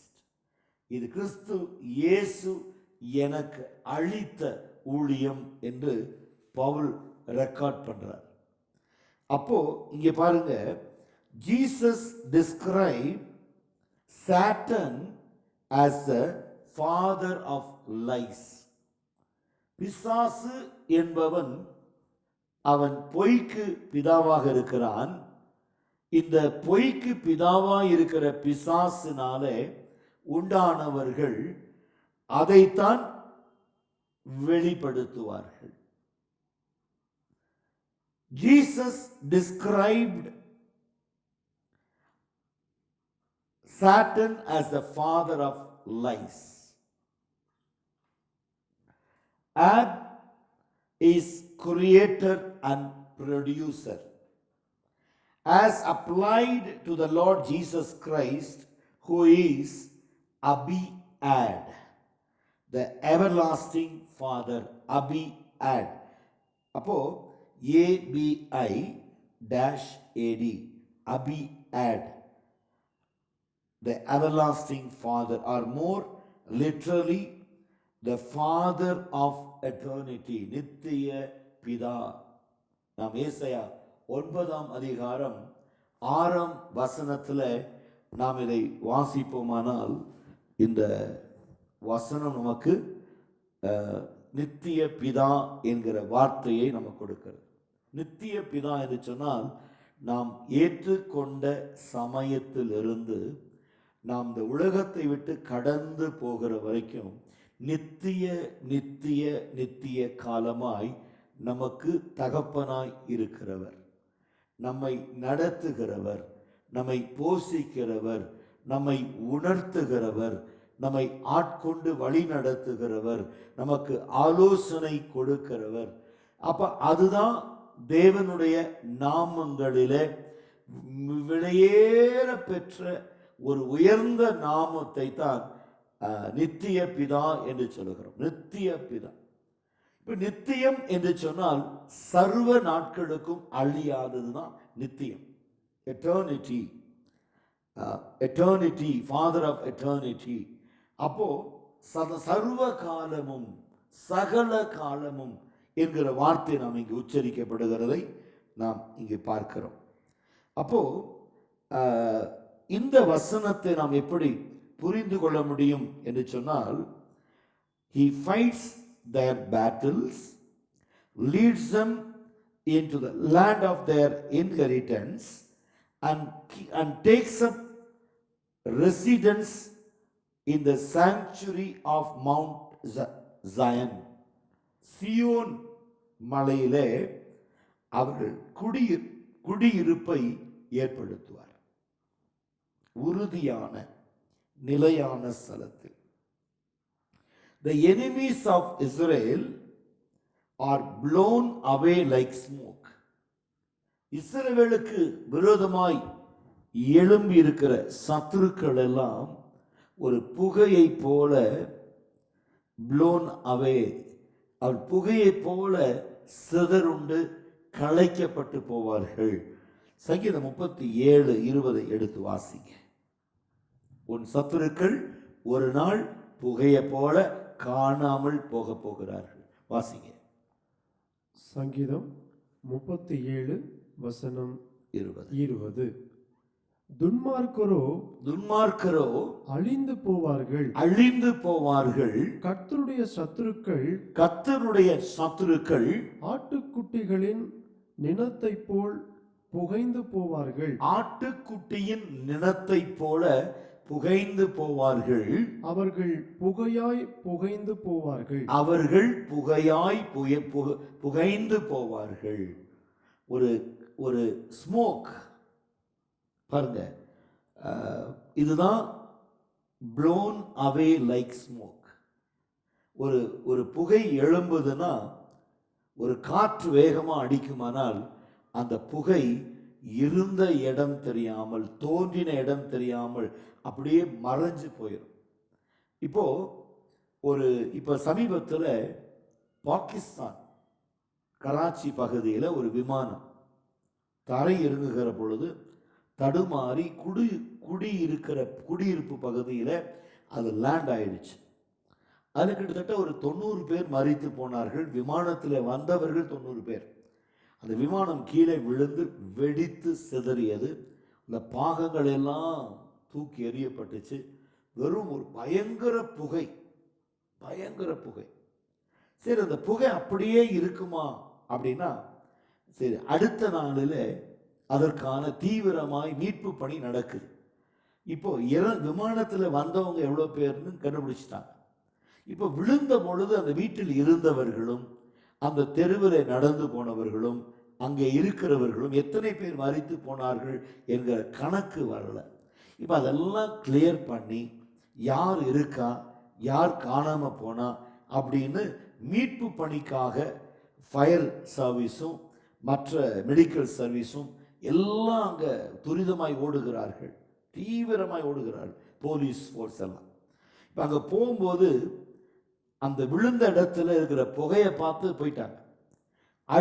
அடுத்த நாட்களில் இவர்கள் ஒன்றொன்றா கிளியர் பண்ணுகிற பொழுது பார்த்தீங்கன்னா அந்த புகை அணைத்துட்டாங்க. அந்த விமானம் விழுந்த ஸ்தலத்தில் தண்ணீரை பாய்ச்சி அடித்து அதெல்லாம் நிறுத்திட்டாங்க. இப்போ அந்த புகை இல்லை. இப்போ வெறும் விமான பாகங்கள் தான் அங்கங்கே கிடக்கு. அதில் வந்தவங்களுடைய உடம்பு தீயில கரிஞ்சு கிடக்கு. இதெல்லாம் எடுத்துகிட்டு போய் அனுப்புகிறாங்க. இப்போ பார்த்தீங்கன்னா எங்கே விழுந்துச்சு அப்படின்னா அந்த 4வது தெருவுன்னு சொல்லுவாங்க. அதை தேடி போய் பார்ப்பாங்க. ஆனால் இதுக்கு முன்னால் விழுந்தபோது பார்த்தீங்கன்னா வெறும் புகைக்காடாக இருந்துச்சு. எல்லாரும் மேலே ஏறி மெத்தையிலேருந்து பார்க்கும்போது அந்த புகை தெரியும். அங்கே தான் பெரிய சத்தம் கேட்டுச்சே, விமானம் விழுந்துருச்சு. இவ்வளோ பேர் செத்து போயிட்டாங்க. பாருங்க, ஒரே ஒரு காரியம் சொல்கிறேன். துன்மார்க்கன் புகையை போல புகைந்து போவான், கலைந்து போவான்னு சொல்லும்போது தேவனுடைய பிள்ளைகளை கர்த்தர் பிள்ளைகளாய் மீட்டுக் கொள்வார். ஏன்னா ஃபாதர் ஆஃப் த ஃபாதர்லெஸ். இல்லையா? ஏன்னா நம்ம பரிசுத்த ஆவியினுடைய வழி நடத்தப்படுகிற பிள்ளைகளாக இருக்கிறபடினாலே நம்ம அப்பா பிதாவே என்று கூப்பிடுகிற பொழுது அவர் நம்மிடத்தில் வந்து நம்மை காக்கவும், நம்மை மீட்கவும், நம்மை வழி நடத்தவும், நம்மை ஆசீர்வதிக்கவும், நம்மை பலப்படுத்தவும், நம்மை கட்டவும், நம்மை எழுப்பவும், நம்மை உயர்த்தவும், நம்மை பாதுகாக்கவும், நம்மை ஆசீர்வதிக்கவும் தேவன் போதுமானவர். அப்போ இன்றைக்கு நாம் பார்க்கிற பொழுது இந்த வசனம், சரி இன்னொரு காரியம் சொல்றேன். ஒன்று நல்லா புரிஞ்சு வச்சுங்க, அவர்கள் காற்றை போல, அதாவது blown away like smoke. First point நம் சத்துருக்களை பற்றி சொல்றேன். ரெண்டாவது அதே சங்கீதம் 97:5 பாருங்க, 97:5. ஏன்னா நிறைய வசனம் ரெஃபரன்ஸ் பண்ண வேண்டாம், ஏன்னா நம்ம இதை பற்றி பேசுவதற்கல்ல, இதுக்கு நம்ம ஒரு வெற்றியை மட்டும் நோக்கி போவோம். Psalms 97:5. சங்கீதம் 97 வசனம் 5. கர்த்தரின் பிரசன்னத்தினால், கர்த்தருடைய பிரசன்னத்தினால் பர்வதங்கள் மெழுகு போல உருகி போகும். சர்வ பூமியினுடைய ஆண்டவரின் பிரசன்னத்தினாலேயே, சர்வ வல்லவரின் ஆண்டவரின் பிரசன்னத்தினாலே உருகி போயிற்று. அதாவது and melted like wax. அவங்க எப்படி உருகி போவாங்களா? ஒரு மெழுகு அக்னியிலே காணப்படுமானால் அந்த மெழுகு எப்படி உருகுகிறதோ அப்படி அவர்கள் உருகி போவார்கள் தேவனுடைய பிரசன்னத்தினாலே. நாம் இந்த வார்த்தை நாம் பார்க்கும் பொழுது, while the righteous means Israel rejoice at God's work and sing his praise, the paras extol him who rides upon the heaven or upon the clouds. மேகங்கள் இல்லையா? அப்போ மேகங்களிலே உலாவுகிற கர்த்தர், மேகங்களிலே. அப்போ who rides upon the heavens or upon the clouds, வானங்களை அப்படியே கடந்து, வானத்தின் மேல் கடந்து போகிறவர். அப்போ இனி பார்க்கும் பொழுது should probably read cast up a highway for him who rides through the deserts. வனாந்தரத்தில் பிரயாணிக்கிற ஒரு பிரயாணியை போல அவர் என்ன செய்வார்? ஒரு travelers travel on the wilderness, வனாந்தரம், deserts. It is the picture of an oriental monarch and his entourage approaching a town and the citizens clearing the way, the obstacles on the road. அதாவது நீங்க பார்த்தீங்கன்னா ஒரு கிறிஸ்துவ அழைப்பில் கடந்து போகிற, கிறிஸ்துவத்தில் ஜீவிக்கிற நமக்கு எப்படி நடக்கும் என்று சொன்னால், ஒரு உயர்ந்த பதவியில் இருக்கிற ராஜாக்களாகட்டும், மந்திரிகளாகட்டும், ஒரு பெரிய அதிகாரிகளாகட்டும், அவங்க தெருவில் போகிறார்கள் சொன்னால் அவங்களுக்கு முன்னால் போய் வழியை ஆயத்தப்படுத்துவார்கள். எந்த தடையும் தங்கு தடையும் இல்லாமல் அவர்கள் பிரயாணிக்க வேண்டும் என்பதற்காக அப்படிப்பட்ட ஒழுங்கை செய்வார்கள். இப்போ இது ராஜாக்களுக்கு மட்டுமா அல்லது பிரபுக்களுக்கு மட்டுமா அல்லது இது எல்லாருக்குமே அந்த கிருபை இருக்கிறதா அப்படின்னு பார்த்தீங்கன்னா, அதைத்தான் தாவீது நமக்கு சொல்லி கொடுக்கிறாரு. ஏசாயா 40 வசனம் 3 நாம் பார்ப்போம். Book of Isaiah chapter 40 verses 3. ஏசாயா 40 வசனம் 3. கர்த்தருக்கு வழியை ஆயத்தப்படுத்துங்கள், கர்த்தருக்கு வழியை ஆயத்தப்படுத்துங்கள், அவாந்தர வெளியிலே நம்முடைய தேவனுக்கு பாதையை செவைப்படுத்துங்கள் என்றும் பள்ளம் எல்லாம் ஆ, உயர்த்தப்பட்டு ஆ. சகல மலைகளும் குன்றும் தாழ்த்தப்பட்டு கோணலானது செவ்வையாகி கரடு முரடானவைகளை சமமாக்கப்படும் என்றும். பாருங்க, இது ரொம்ப முக்கியமா சொல்லப்படுகிற ஒரு காரியம். ஏசாயா தீர்க்கதரிசி சொல்லுகிறதான காரியம், கர்த்தருக்கு வழியையும் அவருக்கு பாதையும் உண்டு பண்ணுங்கள் என்று ஏசாயா தன்னுடைய தீர்க்க தரிசனத்தில் சொல்லுகிறார். இப்போ நான் கர்த்தருக்கு நான் வழியை எப்படி ஆயத்தம் பண்ணுவது அப்படின்னா, நீ ரொம்ப பேருடைய வாழ்க்கையில் புரிந்து கொள்ள முடியாத ஒரு சூழல், அறிந்து கொள்ள முடியாத ஒரு சூழல் எப்படின்னு பார்த்தீங்கன்னா, இன்றைக்கு பல நேரங்களில் விசுவாசிகள் உடைய நிலைப்பாட்டில் நம்ம ஊழியம் செய்கிறோம், ஜெபிக்கிறோம், உபவாசிக்கிறோம், வேதம் வாசிக்கிறோம், பிரசங்கிக்கிறோம், பாட்டு பாடுறோம், ஜெபிக்கிறோம், எல்லாம் பண்ணுறோம். ஆனால் அதில் கர்த்தருக்கு வழியை எப்படி ஆயத்தம் பண்ணுறோம்?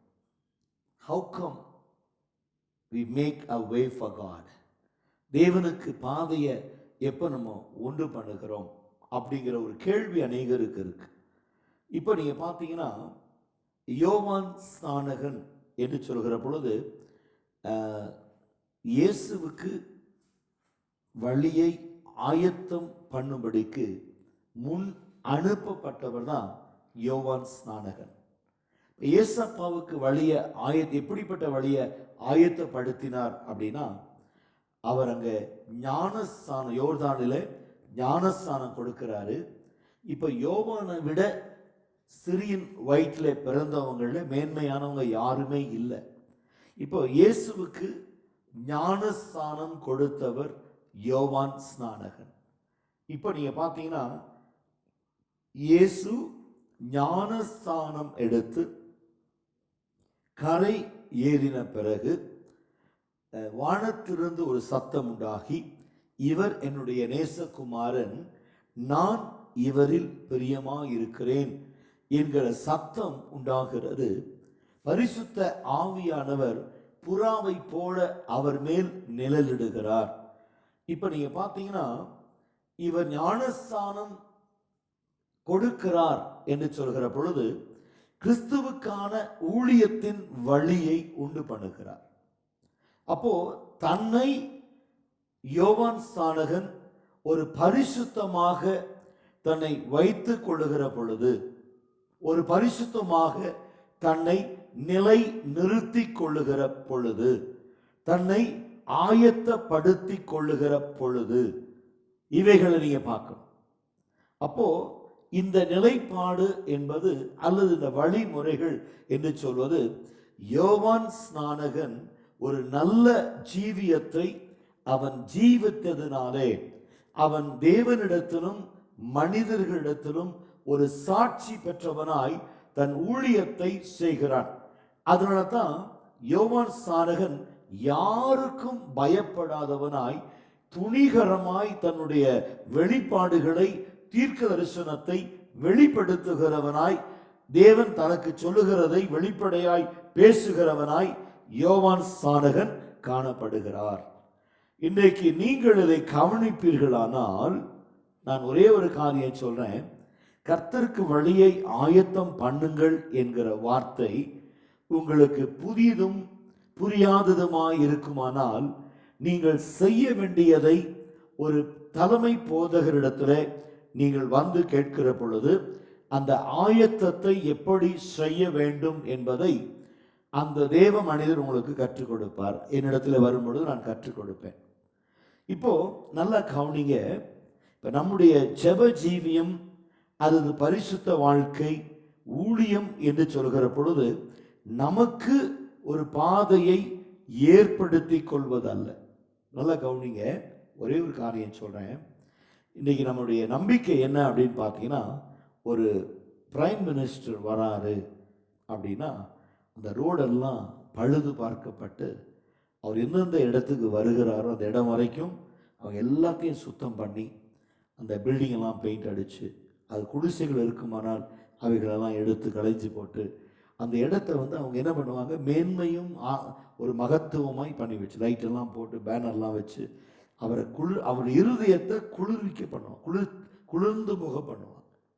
அப்போ prime minister appreciate the deputy ministers and other ministers, other officials, those who in charge, எல்லாத்துக்கும் ஒரு greetings கொடுப்பார் ரொம்ப சந்தோஷத்தில். இப்போ இவங்க போகும்போது வழி பிளாக் ஆயிட்டு ரோடு சரி இல்லாமல் ஒரு கரடுமுரடான கல்லான மேடு பள்ளங்களான ரோடுகள் மிகுதியாக இருக்குமானால் அவர் தன்னுடைய பிரயாணத்தினுடைய வருத்தத்தை தனக்கு கீழ் இருக்கிற மந்திரிகளோடு அதிகாரிகளோடு பகிர்ந்து கொள்வார். இப்போ இது வழி அல்ல, இது இப்படிப்பட்ட வழியை இயேசு ஆயத்தப்படுத்த சொல்லலை. ஏன் சொல்கிறேன் அப்படின்னா, நல்லா புரிஞ்சுங்க, நம்ம படிக்கிற வேதத்தில் இயேசு தான் சொல்கிறாரு, நானே வழி, நானே சத்தியம், நானே ஜீவன், என்னை அல்லாமல் ஒருவரும் பிதா கிட்ட போக முடியாது. இப்போ நானே வழி, நானே சத்தியம், நானே ஜீவன் என்று சொல்வாரானால், அந்த பரிசுத்தமான அல்லது அந்த நித்தியமான வழியை பின்பற்றுவதற்கு என்ன தடை? அவர் பின்னால கடந்து போவதற்கு என்ன தடை? அப்போ நம்ம வாழ்க்கையில கிறிஸ்துவை எங்கே வைத்திருக்கிறோம்? எங்கே where we kept our Jesus in our life? எங்கே வச்சிருக்கிறோம்? எப்படி வச்சிருக்கிறோம்? அப்போ இந்த வார்த்தையை தான் பல நிலைகளிலே நாம் கேட்கிறோம். தாவீது சொல்றாரு, கர்த்தரை முன்பாக வைத்திருக்கிறேன், அவரின் வலது பாரிசத்தில் இருக்கிறபடியால் நான் அசைக்கப்படுவதில்லை. இன்றைக்கு நம்முடைய நிலைப்பாடு என்ன? நம்முடைய வழிகள் எப்படி இருக்கிறது? இப்போ என்னுடைய ஊழியத்தின் மூலமாக வரப்போகிற இயேசுவுக்கென்று வழியை நான் ஆயத்தம் பண்ணியிருக்கிறேனா அப்படின்னா, என்னுடைய சபையில் இருக்கிற குடும்பங்கள் ரட்சிக்கப்பட்டு ஞானஸ்தானம் எடுத்து சபை கூடி வருதலிலே பங்கெடுத்து அவள் கைகளை திடப்படுத்தி இந்த கனமான ஊழியத்தை தாங்கி வருகிற ஒவ்வொரு குடும்பமும் ஒவ்வொரு பிள்ளைகளும் அவருடைய பிரயாசங்களையும் கர்த்தர் அங்கீகரிக்கிறார், ஆசீர்வதிக்கிறார். இது இயேசு வருவார், ஆனால் நம்ம அவரோடு செல்லுவோம் என்கிற நம்பிக்கை ஒரு சபைக்கு வேண்டும். எத்தனை பேர் இருக்காங்கிறத கணக்கு இல்லைங்க. பைபிள் எப்பொழுதுமே ஒரு சபையை குறித்து never ask the accountability. Accountability ஆண்டவருக்கு வேண்டாம். அதாவது ஒருவனுக்கு 5 தாலந்தும் ஒருவனுக்கு 2 தாலந்தும் ஒருவனுக்கு 1 தாலந்து தான். 5 பெற்றவன் கணக்கு கொடுக்க வேண்டிய அளவு 10. 2 தாளந்தை பெற்றவன் 4 கொடுக்கணும். 1 பெற்றவன் 2 கொடுக்கணும். ஆனால் புதைத்து வைப்பது என்பது, நல்லா கவனிங்க, அந்த எஜமான் வருகிற பொழுது அந்த எஜமான் கேட்கிறான், உன்னுடைய தாளந்தை கொண்டு வா என்று சொல்கிற பொழுது அவன் சொல்ல, நான் புதைத்து வச்சுட்டேன் அப்படிங்கும்போது, யூ கேனாட் பரி யுவர் டேலண்ட்ஸ், யூ கேனாட் பரி யுவர் இன்டெலிஜென்ஸ், யூ கேனாட் பரி your gift which given by God, you cannot idle what God is given to you. Equipped, God elaborate, enlightened you for his wonderful mission for his coming days. இயேசு கிறிஸ்துவின் 2ஆம் வருகையிலே எடுத்து கொள்ளப்படும்படிக்கு ஆயத்தமாக்கப்பட அநேகரை அவருடைய வருகையிலே இணைத்துக் கொள்வதற்கு கர்த்தர் உங்களுக்கு கையளித்த தமது பெரிதான கிருபைதான் இந்த வழிகளை ஆயத்தம் பண்ணுங்கள் என்று சொல்வார். இன்னும் அடுத்த ஸ்டெப் நீங்க பார்த்தீங்கன்னா, அதே ஐசையா 57:14 பாருங்க.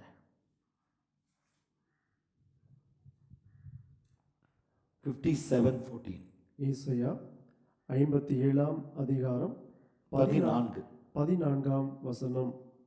வழியை உயர்த்தி உயர்த்தி, உங்கள் வழிகளை உயர்த்தி உயர்த்தி அதை செம்மைப்படுத்தி இடரல்களை என் ஜனத்தின் வழியில் இருந்து எடுத்து போடுங்கள் எனப்படும். அதாவது ஜனங்க கடந்து போகும்போது இடைஞ்சல்கள் ஏதாவது வந்தா அதை எடுத்து போடுவதற்காக தான் கர்த்தர் என்னை ஒரு ஊழியக்காரனாய், உங்களை மூப்பர்களாய், உதவி போதர்களாய், 24 மூப்பர்களாய் உங்களை கர்த்தர் ஏற்படுத்தி வைத்திருக்கிறார். இப்போ ஜனங்களுக்கு ஏதாவது இடைஞ்சல் வந்துச்சுன்னா அந்த இடைஞ்சலை நீக்கி போடணும், எடுத்து போடணும். இப்போ ஜனங்க கடந்து போவதற்கு ஏதுவாக இருக்கும். இப்போ இடைஞ்சல்கள் என்ன அப்படின்னு பார்த்தீங்கன்னா, ஒன்று வியாதிகள், கடன் தொல்லைகள், கஷ்டங்கள், அல்லது ஏழ்மை, வறுமை, அந்த மாதிரி நிலைப்பாட்டில் இருக்கிற ஜனங்களை நம்ம போய் அந்த இடைஞ்சல்களை எடுத்துட்டோம்னா அவங்க கடந்து போவது கர்த்தரை நோக்கி கடந்து போவார்கள். ஒரு சாட்சி உள்ள மனிதர்களாய் கடந்து போவார்கள். ஒரு சாட்சி உள்ள நிலையில அவர்கள் நிலைத்திருப்பார்கள். இதுதான் சொல்லப்படுகிறது. அப்போ இடைஞ்சல்கள் அப்படின்னா நம்ம போகும்போது காணப்படுகிறதான நிலைப்பாடு. Our expectation when we move one side to other side, whenever the problem is happened, we have to clear. That is what we want to do in our ministry field. ஆவிக்குரிய வாழ்க்கையில் இடைஞ்சல்கள், இப்போ நம்ம ஊழியத்தில் கட்டப்பட்ட குடும்பங்கள் இருக்காங்கன்னு வச்சுங்க. இதை பார்க்கிற எத்தனையோ குடும்பங்கள் திடீர்னு ஃபோன் பண்ணுவாங்க, ஐயா எங்களுக்காக ஜெபிங்க. அப்போ அவங்க ஜெபிக்கும் போது அவங்க வாழ்க்கையில் இருக்கிற இடைஞ்சல்களை கர்த்தர் எங்களுக்கு வெளிப்படுத்துவார். நாங்கள் அதை ஜெபித்து அந்த இடைஞ்சல்களை சரிப்படுத்துவோம், அந்த இடைஞ்சல்களை கிளியர் பண்ணிடுவோம். அப்போ அவங்க தொடர்ந்து நடந்து போவதற்கு, தொடர்ந்து கடந்து போவதற்கு ஏதுவாய் கர்த்தர் எங்களை ஒரு கருவியாய் பயன்படுத்துகிறார். நீங்க அதை புரிஞ்சுக்கணும். அதுதான் ரொம்ப இம்பார்ட்டன்ட். நம்ம பார்க்குற காரியம் ரொம்ப இம்பார்ட்டண்ட்டான காரியம். அப்போ இந்த அப்படிங்கிறது இன்னொரு இடத்துல கூட சொல்றாரு. ஏசாயா 62:10 பார்க்கிறோம். புக் ஆஃப் ஐசாயா 62:10 பார்க்கிறோம். ஏசாயா 62ஆம் அதிகாரம் 10ஆம் வசனம். வாசல்கள் வழியாய் பிரவேசியுங்கள், வாசல் வழியாய் பிரவேசியுங்கள், பிரவேசியுங்கள், பிரவேசியுங்கள், ஜனத்துக்கு வழியை செவைப்படுத்துங்கள். முதல்ல ஜனத்திற்கு வழியை செவைப்படுத்துங்கள், பாதையை உயர்த்துங்கள், பாதையை உயர்த்துங்கள், உயர்த்துங்கள், உயர்த்துங்கள், அதில் உள்ள கற்களை பொறுக்கி போடுங்கள், அதில் உள்ள கற்களை பொறுக்கி போடுங்கள், ஜனங்களுக்காக ஜனங்களுக்காக கொடியை ஏற்றுங்கள், கொடியை ஏற்று, ஜனங்களுக்காக கொடியேற்றுங்க. அப்போ இதை நம்ம எப்படி பார்க்கிறோம் அப்படின்னா, ஏன் இதை செய்யணும், ஏன் இதை நடப்பிக்கணும் அப்படின்னா, ஒரு ஊழியக்காரனுடைய வேலை வெறும் பிரசங்கம் அல்ல, வெறும் பிரசங்கம் அல்ல. அப்படின்னா அவங்க ஏதோ டிவியில் வரதை பார்த்துட்டு போயிடுவாங்கல்ல. எதுக்கு ஒரு சபைன்னு ஒன்றை தேடி வரணும்? இப்போ சபைக்கு வர்றவங்களுக்கு வழியை உயர்த்தணும், பாதையை உயர்த்தணும், அவங்களுக்கு இடைஞ்சல்களை நீக்கணும். ஜனங்கள் ஜனங்கள் ஜனங்கள் ஜனங்கள்னு சொல்றார்.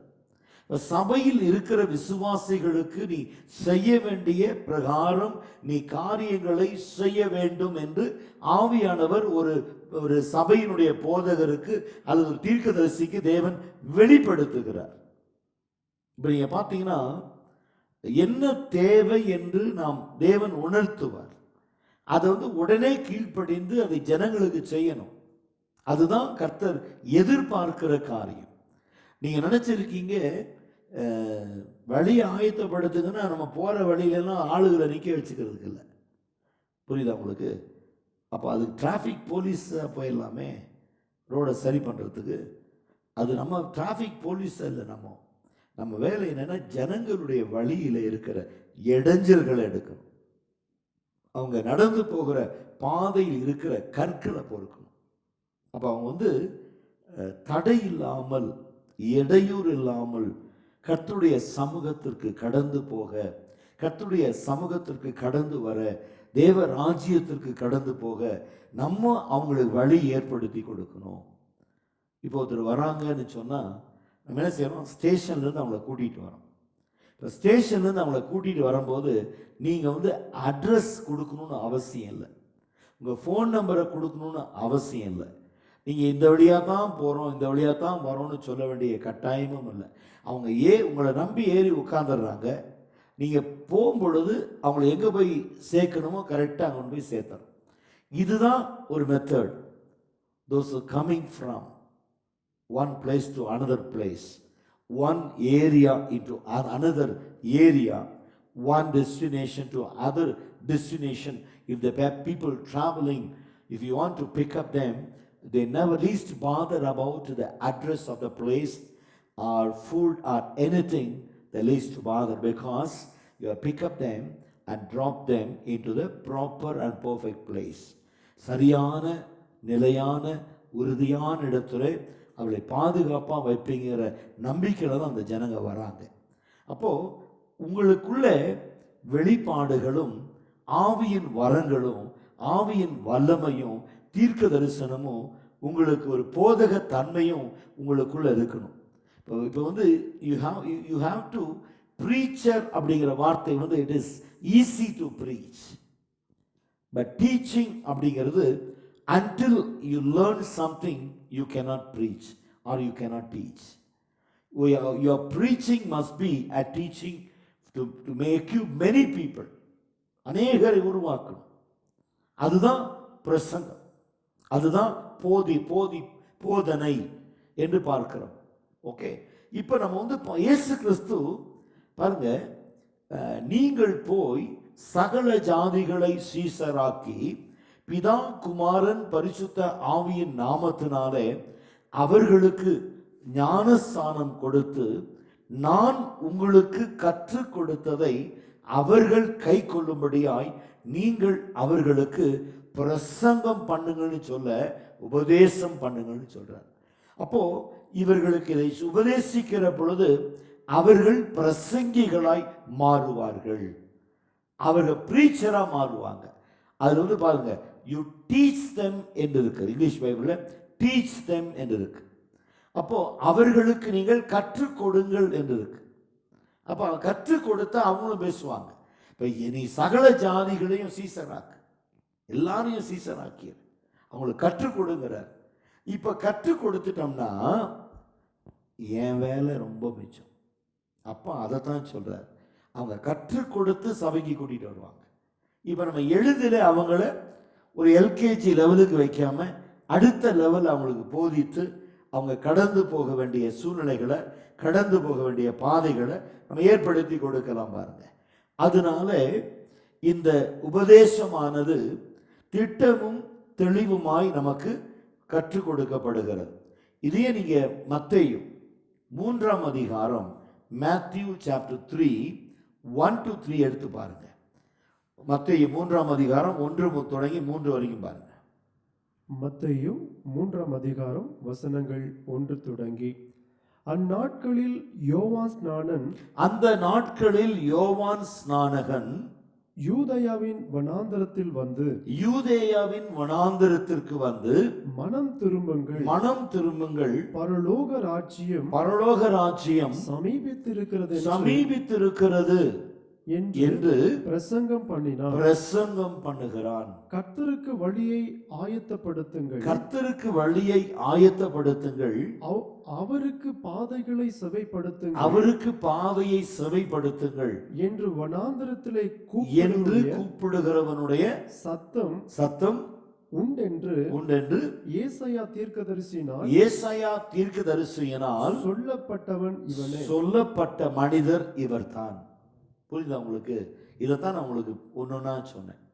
அப்போ யோவான் ஸ்நானகன் என்ன செய்தார், எப்படி செய்தார், எப்படி கீழ்ப்படிந்தார், எப்படி ஜனங்களை வழி நடத்தினார், எப்படி ஆலோசனை கொடுக்கிறார், எப்படி ஜனங்களுக்குள்ளே அவருடைய வசனத்தை வைக்கிறார், எப்படி கீழ்ப்படிதலை கற்றுக் கொடுக்கிறார்.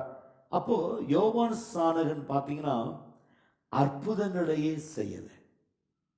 He is not performed any miracle in his ministry. அவருடைய ஊழியத்தின் பாதையில அற்புதங்களை செய்யல, பட் அநேகருக்கு ஞானஸ்தானம் கொடுத்தார். ரட்சிப்பின் ஊழியக்காரன் தான் அவர். இன்னைக்கு பார்த்தீங்கன்னா அவர் வந்து இருந்த இடமே தெரியல பாருங்க. ஜனங்க கூட்டமா போனாங்க. யோவான் ஸ்நானகிட்ட ஞானஸ்தானம் பெற ஜனங்க கூட்டமா போனாங்க. அப்போ அவர் கேட்கிறாரு, விரியன் பாம்பு குட்டிகளே, வரும் கோபத்திற்கு தப்பித்து கொள்ள வகை சொன்னது யார்? நீங்கள் உங்களை ஆபிரகாமுக்கு பிள்ளைகள் என்று சொல்லிக் கொள்ளாதிருங்கள், இந்த கல்லுகளினாலே ஆபிரகாம் தமக்கு பிள்ளைகளை உண்டு பண்ண ஏதுவாயிருக்கிறார். அப்போ பாருங்க, அப்போ நீங்கள் மனம் திரும்புதலுக்கேற்ற கனி கொடுங்கள் என்கிற வார்த்தை. நீங்கள் போய் கனி கொடுக்கவும் உங்கள் கனி நிலைத்திருக்கவுமே நான் உங்களை ஏற்படுத்தினேன். அப்போ ரெண்டு காரியம் இங்க ரொம்ப ஆழமா சொல்றாரு. நீங்கள் போய் கனி கொடுக்கணும், உங்கள் கனி நிலைத்திருக்கணும். அப்படின்னா என்ன அர்த்தம்? நீங்க போய் கனி கொடுக்கலாம். எப்படி கொடுக்கலாம்? இப்போ பிரசங்கம் பண்ணலாம், இல்லை வேஷம் போட்டு நடிக்கலாம், எல்லாம் பண்ணலாம். ஆனா உங்க கனி எங்க இருக்கு? நீங்கள் போய் கனி கொடுக்கவும் உங்கள் கனி நிலைத்திருக்கவுமே நான் உங்களை ஏற்படுத்தினேன். அதாவது you cannot bear the fruit for others, but you have to keep the fruits for yourself. நீ உங்கள் கனி நிலைத்திருக்கவும். அப்போ உங்கள் கனி என்று சொல்கிற வார்த்தை உங்களுடைய சாட்சியை குறிக்குது, நீங்கள் கடந்து வந்த பாதையை குறிக்குது, நீங்க கை கொண்ட விதத்தை குறிக்குது, நீங்க எப்படி தொடங்கினீங்கிறத குறிக்குது. ஆவியில தொடங்கி மாமிசத்துல முடிச்ச பழைய ஏற்பாட்டு சவுல், மாம்சத்துல தொடங்கி ஆவியில முடித்த புதிய ஏற்பாட்டு சவுல். நல்லா கவனிச்சுங்க. இன்னைக்கு அநேகர் ஆவியில தொடங்கி மாம்சத்துல முடிக்கிறதா பார்த்துருக்கிறோம். ஏன்னா அந்த ஆவிங்கிறது பார்த்தீங்கன்னா கொஞ்ச நாளைக்கு அப்படியே ஃப்ளேம் எரியும் பாருங்க. ஏன்னா ஒரு அளவுக்கு செட்டில் ஆயிடுச்சு, ஒரு சொந்த சபை, கொஞ்சம் ஆட்கள், காரு வசதி, பேங்க் பேலன்ஸ் எல்லாம் வந்துருச்சுன்னா அப்புறம் அவங்க அழைப்பை மறந்துடுவாங்க. அப்படியே சல்தாகே அப்படின்ட்டு அப்படியே போகிறது போகட்டும்ன்ட்டு அப்படியே போயிட்டு இருப்பாங்க. இப்போ இவங்களுடைய அழைப்பிலிருந்து இவங்க விழுந்துட்டாங்க.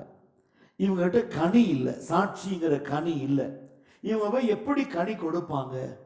யோசித்து பாருங்க. இப்போ ஒரு மரத்தில் கனி காணப்படுதுன்னு சொன்னா, ஒரு கனி மரத்திலிருந்து விழுகுமானால் அந்த ஒரு கனிக்குள்ள எத்தனை 1000 கனிகள் இருக்கும் தெரியுமா? ஒரு மாம்பழத்திலிருந்து ஒரு விதை எடுத்து நிலத்தில் விதைக்கிறோம், அது பெரிய மரமாகுது. 1000 மாங்கனிகளை வருஷந்தோறும் கொடுக்கு. ஒரே ஒரு விதை தான், வர வருஷத்துல ஆயிரக்கணக்கான கனிகள், அதுக்கு அடுத்த வருஷத்துல ஆயிரக்கணக்கான கனிகள். ஆனா அந்த ஒரு கனி உன் வாழ்க்கையில இல்லைன்னு சொன்னா, அதனால தான் வேதம் சொல்றது, ஆவியின் வரங்களும் ஆவியின் கனிகளும் ஒன்றோடு ஒன்று இணைந்து இருக்கிறது. that is one after another. அது ஈக்குவலாக ஒரு ஃப்ளைட்டுக்கு 2 ரெக்கைகள் இருந்தால் தான் அந்த விமானம் சீர பறக்க முடியும். அதே மாதிரி உங்களுடைய ஆவிக்குரிய வாழ்க்கையில நீ வெறும் பிரசங்கியா இருக்கிறது யாருக்குமே பிரயோஜனம் இல்லை. அது உங்களை விட அருமையா பிரசங்கிக்கிற ஆயிரக்கணக்கான பேர் எழுப்பிக்கிட்டு இருக்காங்க, பிரச்சனை இல்லை. ஆனா நீ கனி கொடுக்கிறவனாய், உன் கனி நிலைத்திருக்கிறவனாய் நீ காணப்படும் பொழுதுதான் உங்க ஊழியமாகட்டும் கர்த்தரால் அங்கீகரிக்கப்படுது, ஆவியானவரால் வழி நடத்தப்படுகிறது. இன்னைக்கு நான் சொன்னேன் இல்லையா, வானத்தை ஆகாயத்தை அடிக்கிறவர்களாய் சிலம்பம் பண்ணுகிற ஒரு பெரிய கூட்டம் இன்னைக்கு எழும்பிக்கிட்டு இருக்கு. இது கடைசி காலம் என்பதை மறந்து விடாதீங்க. கடைசி காலம், அதாவது கடைசி காலத்தில் என்ன நடக்கும் அப்படின்னா, விசுவாச துரோகம் முந்தி நேரிடும். கேட்டின் மகன் வெளிப்படுவதற்கு முன்பு விசுவாச துரோகம் நடக்கும். இப்ப விசுவாச துரோகம் சபையில நடக்கும்னு என்னுடைய வேதாகமம் சொல்லுதுன்னா, அந்த விசுவாச துரோகம் செய்தவர்கள் எப்படி கர்த்தர் ஊழியம் செய்ய முடியும்? அவன் செஞ்ச ஊழியம், துரோகம் செஞ்சுட்டு போன பிறகு அந்த ஊழியம் நல்லா இருக்கும். ஆனா துரோகம் பண்ணவங்க நல்லா இருக்க முடியுமா? This is what the Bible says. அப்போ you cannot perform anything because you don't have fruit. உன்னிடத்துல கனி இல்லை, கனிங்கிற சாட்சி இல்லை. நல்ல சாட்சி, நற்சாட்சி இருக்கணும். அப்பதான் ஊழியத்துக்குள்ள கடந்து போக முடியும். அன்றைக்கு சவுல் கடந்து போன பொழுது சபையார் எல்லாம் அவனை கண்டு பயந்தார்கள், அவனை பார்த்து நடுங்கினார்கள். அப்போ அவனு கண்ணை ஒரு மீன் செதலை போல ஒன்று மூடி இருந்த பொழுது அங்க நீங்க கவனிச்சு பார்த்தீங்கன்னா, ஐயோ அவனிடத்திற்கா, அவன் சபையை துன்பப்படுத்தினவன், சபையை அடிச்சு உடைச்சவன், அவனுக்கு ஜெபம் பண்றதுக்கு நான் போக மாட்டேன்னு சொல்றேன். அப்போ ஆவியானவர் சொல்ற, நீ போ அப்படி சொன்ன பிறகுதான் அவனுக்காக ஜெபம் பண்ண போறாரு. அப்ப அந்த இடத்துல மீன் சதுரை போல ஒரு விழுகிறது. ஞானஸ்தானம் பெறுகிறார். தன் ஓட்டத்தை பவுல் தொடங்குகிறார். அப்ப பவுலுடைய வாழ்க்கையில பார்த்தீங்கன்னா சிறைச்சாலையில போகும் பொழுது துதித்து பாடுகிறார், ஜெபிக்கிறார். இப்படி எத்தனையோ காரியங்கள். அவர் அடிச்சாங்க, நொறுக்குனாங்க, அவமானப்படுத்தினாங்க. எல்லாத்தையும் கிறிஸ்துவுக்காக அவர் எல்லாத்தையும் லாபம் என்று எண்ணினார். நஷ்டத்தையெல்லாம் லாபமா எண்ணினார். கஷ்டத்தையெல்லாம் சந்தோஷமா ஏத்துக்கிட்டார் அப்போஸ்தலனாகிய பவுல். அப்ப இன்றைக்கு ஒரு ஊழியத்தை செய்கிறதான நீங்கள், ஊழியத்தை நடத்துகிறதான நாங்கள் எப்படி நடத்துகிறோம், எந்த நம்பிக்கையில நடத்துகிறோம் அப்படின்னு பார்த்தீங்கன்னா, வேதம் சொல்லுகிறது, உபாகமம் 10ஆம் அதிகாரம் 18-19 வசனங்கள், லூக்கா 4ஆம் அதிகாரம் 16 தொடங்கி 19 வசனங்களை எழுதி வைத்துக் கொள்ளுங்க. we can read only Deuteronomy 10, 18 and 19 மட்டும் வாசிச்சுட்டு இன்னைக்கு நாம் தியானத்தை முடிக்கலாம். உபாகமம் 10ஆம் அதிகாரம் வசனங்கள் 18 மற்றும் 19. அவர் திக்கற்ற பிள்ளைகளுக்கும் விதவைகளுக்கும் நியாயம் செய்கிறவரும் அந்நியன் மேல் அன்பு வைத்து அவனுக்கு அன்னமும் வஸ்திரமும் கொடுக்கிறவருமாய் இருக்கிறார். அந்நியன் அப்படிங்கிற வார்த்தை நீங்க பார்த்தீங்கன்னா, யாருன்னு முன்ன பின்ன தெரியாத ஒரு மனுஷன், அவனுக்கு உணவும் வஸ்திரமும் கொடுக்கிறவர். விதவைகளையும் திக்கற்றவர்களையும் சுகமாய் நடக்க பண்ணுகிறவர். இதுதான் வழியை ஆயத்தம் பண்ணுதல் என்கிற வார்த்தை வருகிறது. இப்போ இங்க பார்த்தா, but the rebels had better be careful அப்படின்னா என்ன அர்த்தம்? ரெபல்ஸ் அப்படின்னா பிரச்சனைக்குரியவர்கள். இனி வரும் நாட்களில் மனம் திரும்பணும் அல்லது ஜாக்கிரதையா இருக்கணும். ஏன்னா கர்த்தருடைய கரம் யுத்தத்திற்கு ஆயத்தமா இருக்கு. They might be cast out of the promised land that flows with milk and honey. அவர்கள், நீங்க எகிப்திலிருந்து கடந்து போன இஸ்ரவேல் ஜனங்களை பார்ப்பீர்களானால், அந்த ஜனங்கள் எத்தனை பேர் பாலும் தேனும் ஓடுகிற வாக்கு பண்ணின தேசத்துக்குள்ள கடந்து போனாங்க? எத்தனை பேர் போனாங்க? 2 பேர் மாத்திரம் போனாங்க. அதுல ஒருவன் காலேபு, இன்னொருவர் யோசுவா. அப்ப காலேபும் யோசுவாவும் மட்டும்தான் அந்த பாலும் தேனும் ஓடுகிற தேசத்துக்கு போனாங்க. அப்புறம் இங்கிருந்து கிளம்பி போனவர்களுடைய பிள்ளைகளின் பிள்ளைகள் அங்க போய் சேர்ந்தாங்க. வனாந்தரத்துல 40 வருஷம் வனாந்தரத்துல பிறந்த பிள்ளைகளும் அவங்க போய் சேர்ந்தாங்க. எதுக்கு இதை சொல்றேன் அப்படின்னா, the people rebel against God, rebel against Moses, rebel against Aaron. அப்போ தங்களை நடத்தி வந்த ஊழியர்களுக்கு விரோதமாய் முறுமுறுக்கவும் அவர்களை திட்டவும் பேசவுமாய் இருந்தார்கள். அவங்க நன்றி அறிதல் இல்லாதவர்கள், வணங்கா கழுத்துள்ளவர்கள், முரட்டாட்டமான ஜனங்கள்.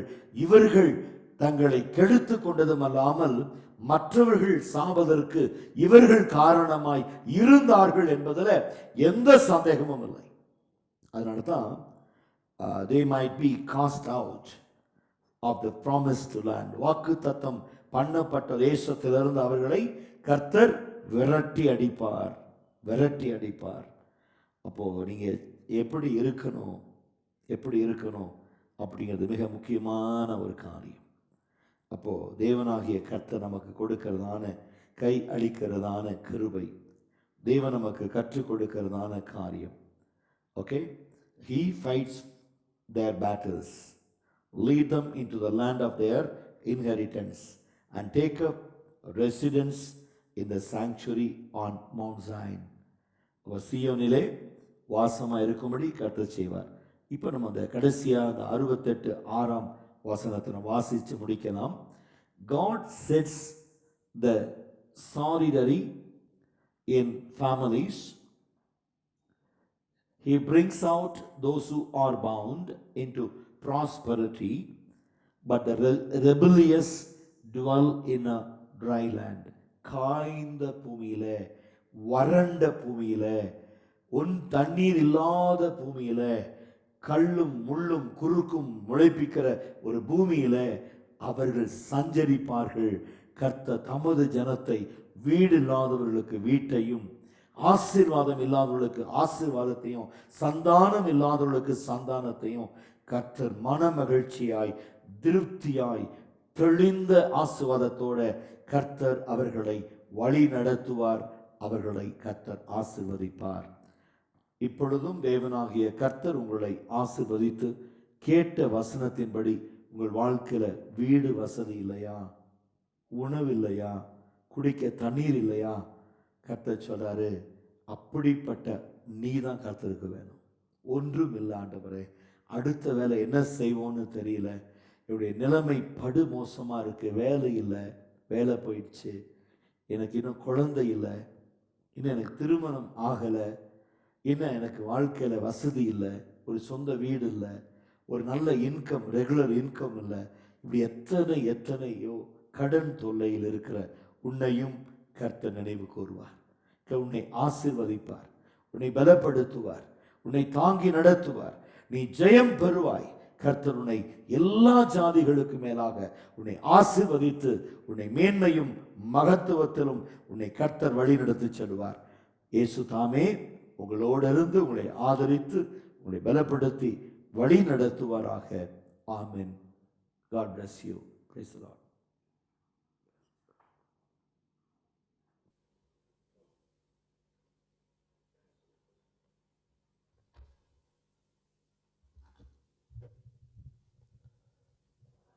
Thank you pastor. பிரியமானவர்களே, இந்த நாளினுடைய தெய்வ செய்தி உங்களுக்கு மிகுந்த ஆசீர்வாதமாகவும் ஆறுதலாகவும் இருந்திருக்கும் என்று சொல்லி நாங்கள் கிறிஸ்துவுக்குள்ளே விசுவாசிக்கிறோம். ஒரு பாடலை பாடி கூட நாம் கர்த்தருடைய நாமத்தை மகிமைப்படுத்தலாம்.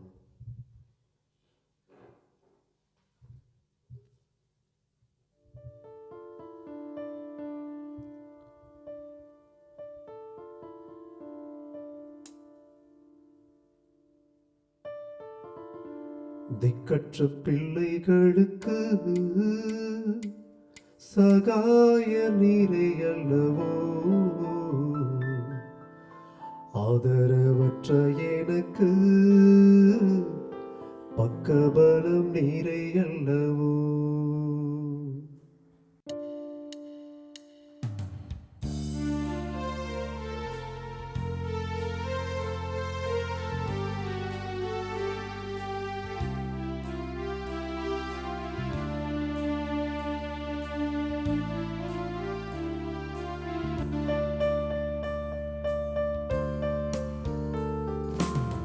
திக்கற்ற பிள்ளைகளுக்கு சகாய நீரே அல்லவோ,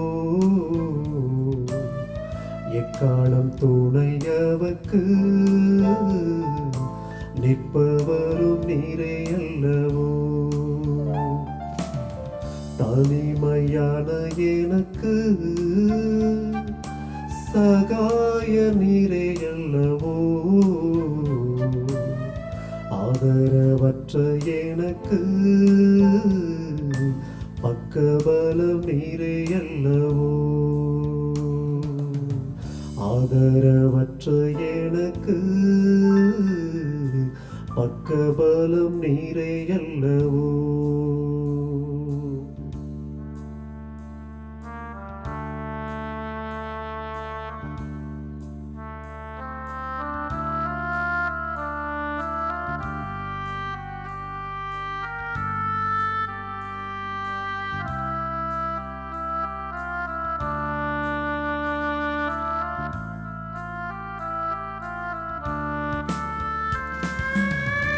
என்றைக்கும் மறந்திருப்பீரோ, தூரத்தில் நின்று விடுவீரோ. என்றைக்கும் மறந்திருப்பீரோ, தூரத்தில் நின்று விடுவீரோ. பேதைகளை மறப்பீரோ, ஏழைகளை மறப்பீரோ.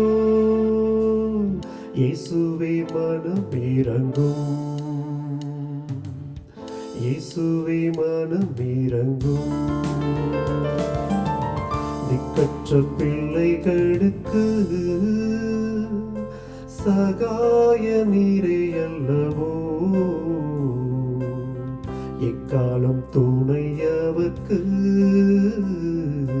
நிற்பவரும் நீரே அல்லவோ.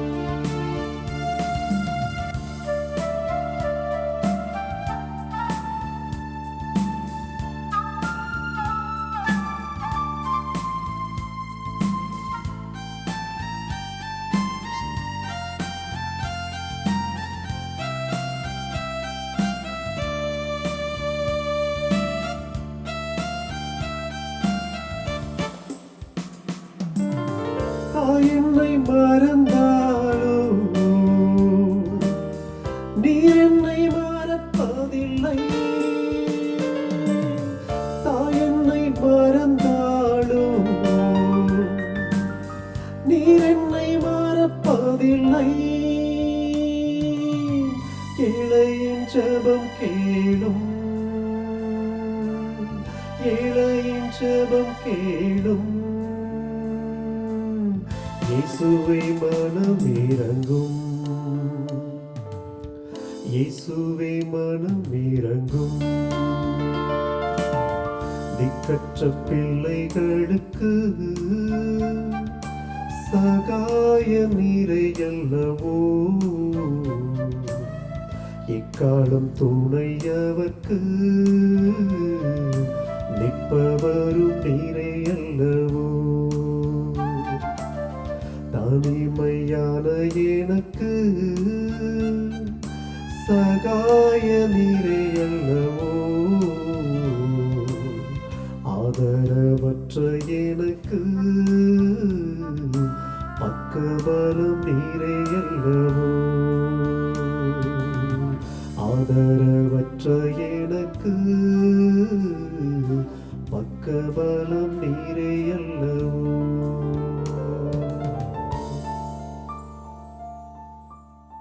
ஹல்லேலூயா, பிரைஸ் தி லார்ட். தேவனாகிய கர்த்தர் முற்றுமுடிய போதுமானவராக இருந்து இந்த நிகழ்ச்சியை நமக்கு ஆசீர்வதித்து ஆசீர்வாதமாக்கினபடியினாலே நாம் இறுதி ஜெபத்தோடு ஆசீர்வாதமாக இந்த நிகழ்ச்சியை நிறைவு செய்யலாம். நாம் ஜெபிப்போம். நேசிக்கிறதான எங்கள் அன்பின் பரலோக பிதாவே, எல்லாவற்றையும் எல்லாவற்றாலும் நிரப்புகிறவர், இந்த நாளினுடைய உபவாச கூட்டத்தை காணொளியில் சபை குடும்பங்கள் எங்களோடு இணைந்து ஜெபிக்கவும், உமக்கு நன்றி செலுத்தவும், ஆராதிக்கவும், இந்த நாளிலும் எங்கள் தலைமை ஊழியரை மறைத்து பரிசுத்த ஆவியானவர் பேசின திவ்ய வார்த்தைகளை கேட்க ஆவியானவரே நீர் உதவி செய்தபடியாலே உமக்கு நாங்கள் நன்றி செலுத்துகிறோம். இந்த நாளிலே கூட நீங்கள் எல்லாவற்றிலும் ஸ்தோத்திரம் பண்ணுங்கள். அப்படி செய்வதே கிறிஸ்து இயேசுவுக்குள் உங்களை குறித்த தேவனுடைய சித்தமாய் இருக்கிறது என்ற வார்த்தைக்கு இணங்க கர்த்தாவே, இந்த நாட்கள் வரைக்குமாக எகிப்து தேசத்திலே கொள்ளை நோயும் இருளும் சங்காரமும் காணப்பட்டாலும் உம்முடைய நாமம் தரிக்கப்பட்ட இஸ்ரவேல் ஜனங்களுக்கு கர்த்தர் தாமே பாதுகாப்பையும் அவர்களுடைய வாசஸ்தலங்களிலே வெளிச்சத்தையும் கர்த்தர் கையளித்தது போல கர்த்தாவே, எங்கள் ஒவ்வொருவருக்கும் உம்முடைய வேதம் என்கிற வெளிச்சத்தை கொடுத்து, உம்முடைய வேதம் எங்கள் கால்களுக்கு தீபமும் எங்கள் பாதைக்கு வெளிச்சமாய் இருக்கத்தக்கதாக ஒவ்வொரு ஞாயிற்றுக்கிழமைகளிலும்,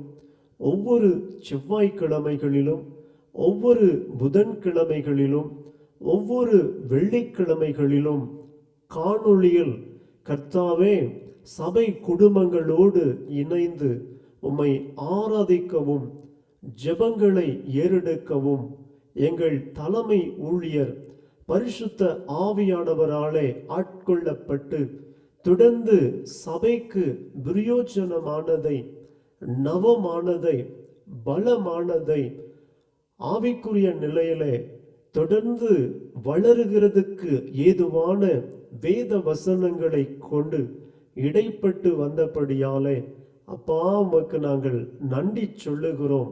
உங்க நாமத்தை மேன்மைப்படுத்துகிறோம், மகிமைப்படுத்துகிறோம். ஸ்தோத்திர பலியிடுகிறவன் என்னை மகிமைப்படுத்துகிறான் என்ற வார்த்தையின்படியே எல்லாவற்றிலும் எல்லாவற்றுக்காகவும் எப்பொழுதும் உம்மை ஸ்தோத்தரித்து இந்த நாட்களிலே கூட உங்க நாமத்தை மேன்மைப்படுத்த, மகிமைப்படுத்த, உடைய ஜீவனுள்ள வார்த்தைகளை பிரசங்கிக்க எங்கள் ஊழியக்காரருக்கு நீர் கொடுத்த வெளிப்பாடுகளுக்காய், நீர் கொடுத்த தரிசனங்களுக்காய், நீர் கொடுத்த ஆலோசனைகளுக்காய், நீர் கொடுத்த பலனுக்காக உள்ளத்தின் ஆழத்திலிருந்து நன்றி சொல்லுகிறோம். சமயம் வாய்த்தாலும் வாய்க்காவிட்டாலும் திருவசனத்தை ஜாக்கிரதையாய் பிரசங்கம் பண்ணு என்ற வார்த்தையின்படியே திட்டமும் தெளிவுமாக கர்த்தாவே உங்க வார்த்தைகளை விதைத்த எங்கள் ஊழியக்காரருக்காக உமக்கு நாங்கள் நன்றி சொல்லுகிறோம் ராஜா. ஊழியக்காரரின் சுகத்தை விரும்புகிற கர்த்தர் தொடர்ந்து அவர்களை ஆசீர்வதித்து ஆசீர்வாதமாக்குவீராக. உடைய குடும்பத்தை ஆசீர்வதிப்பீராக, உடைய ஊழியங்களை ஆசீர்வதிப்பீராக.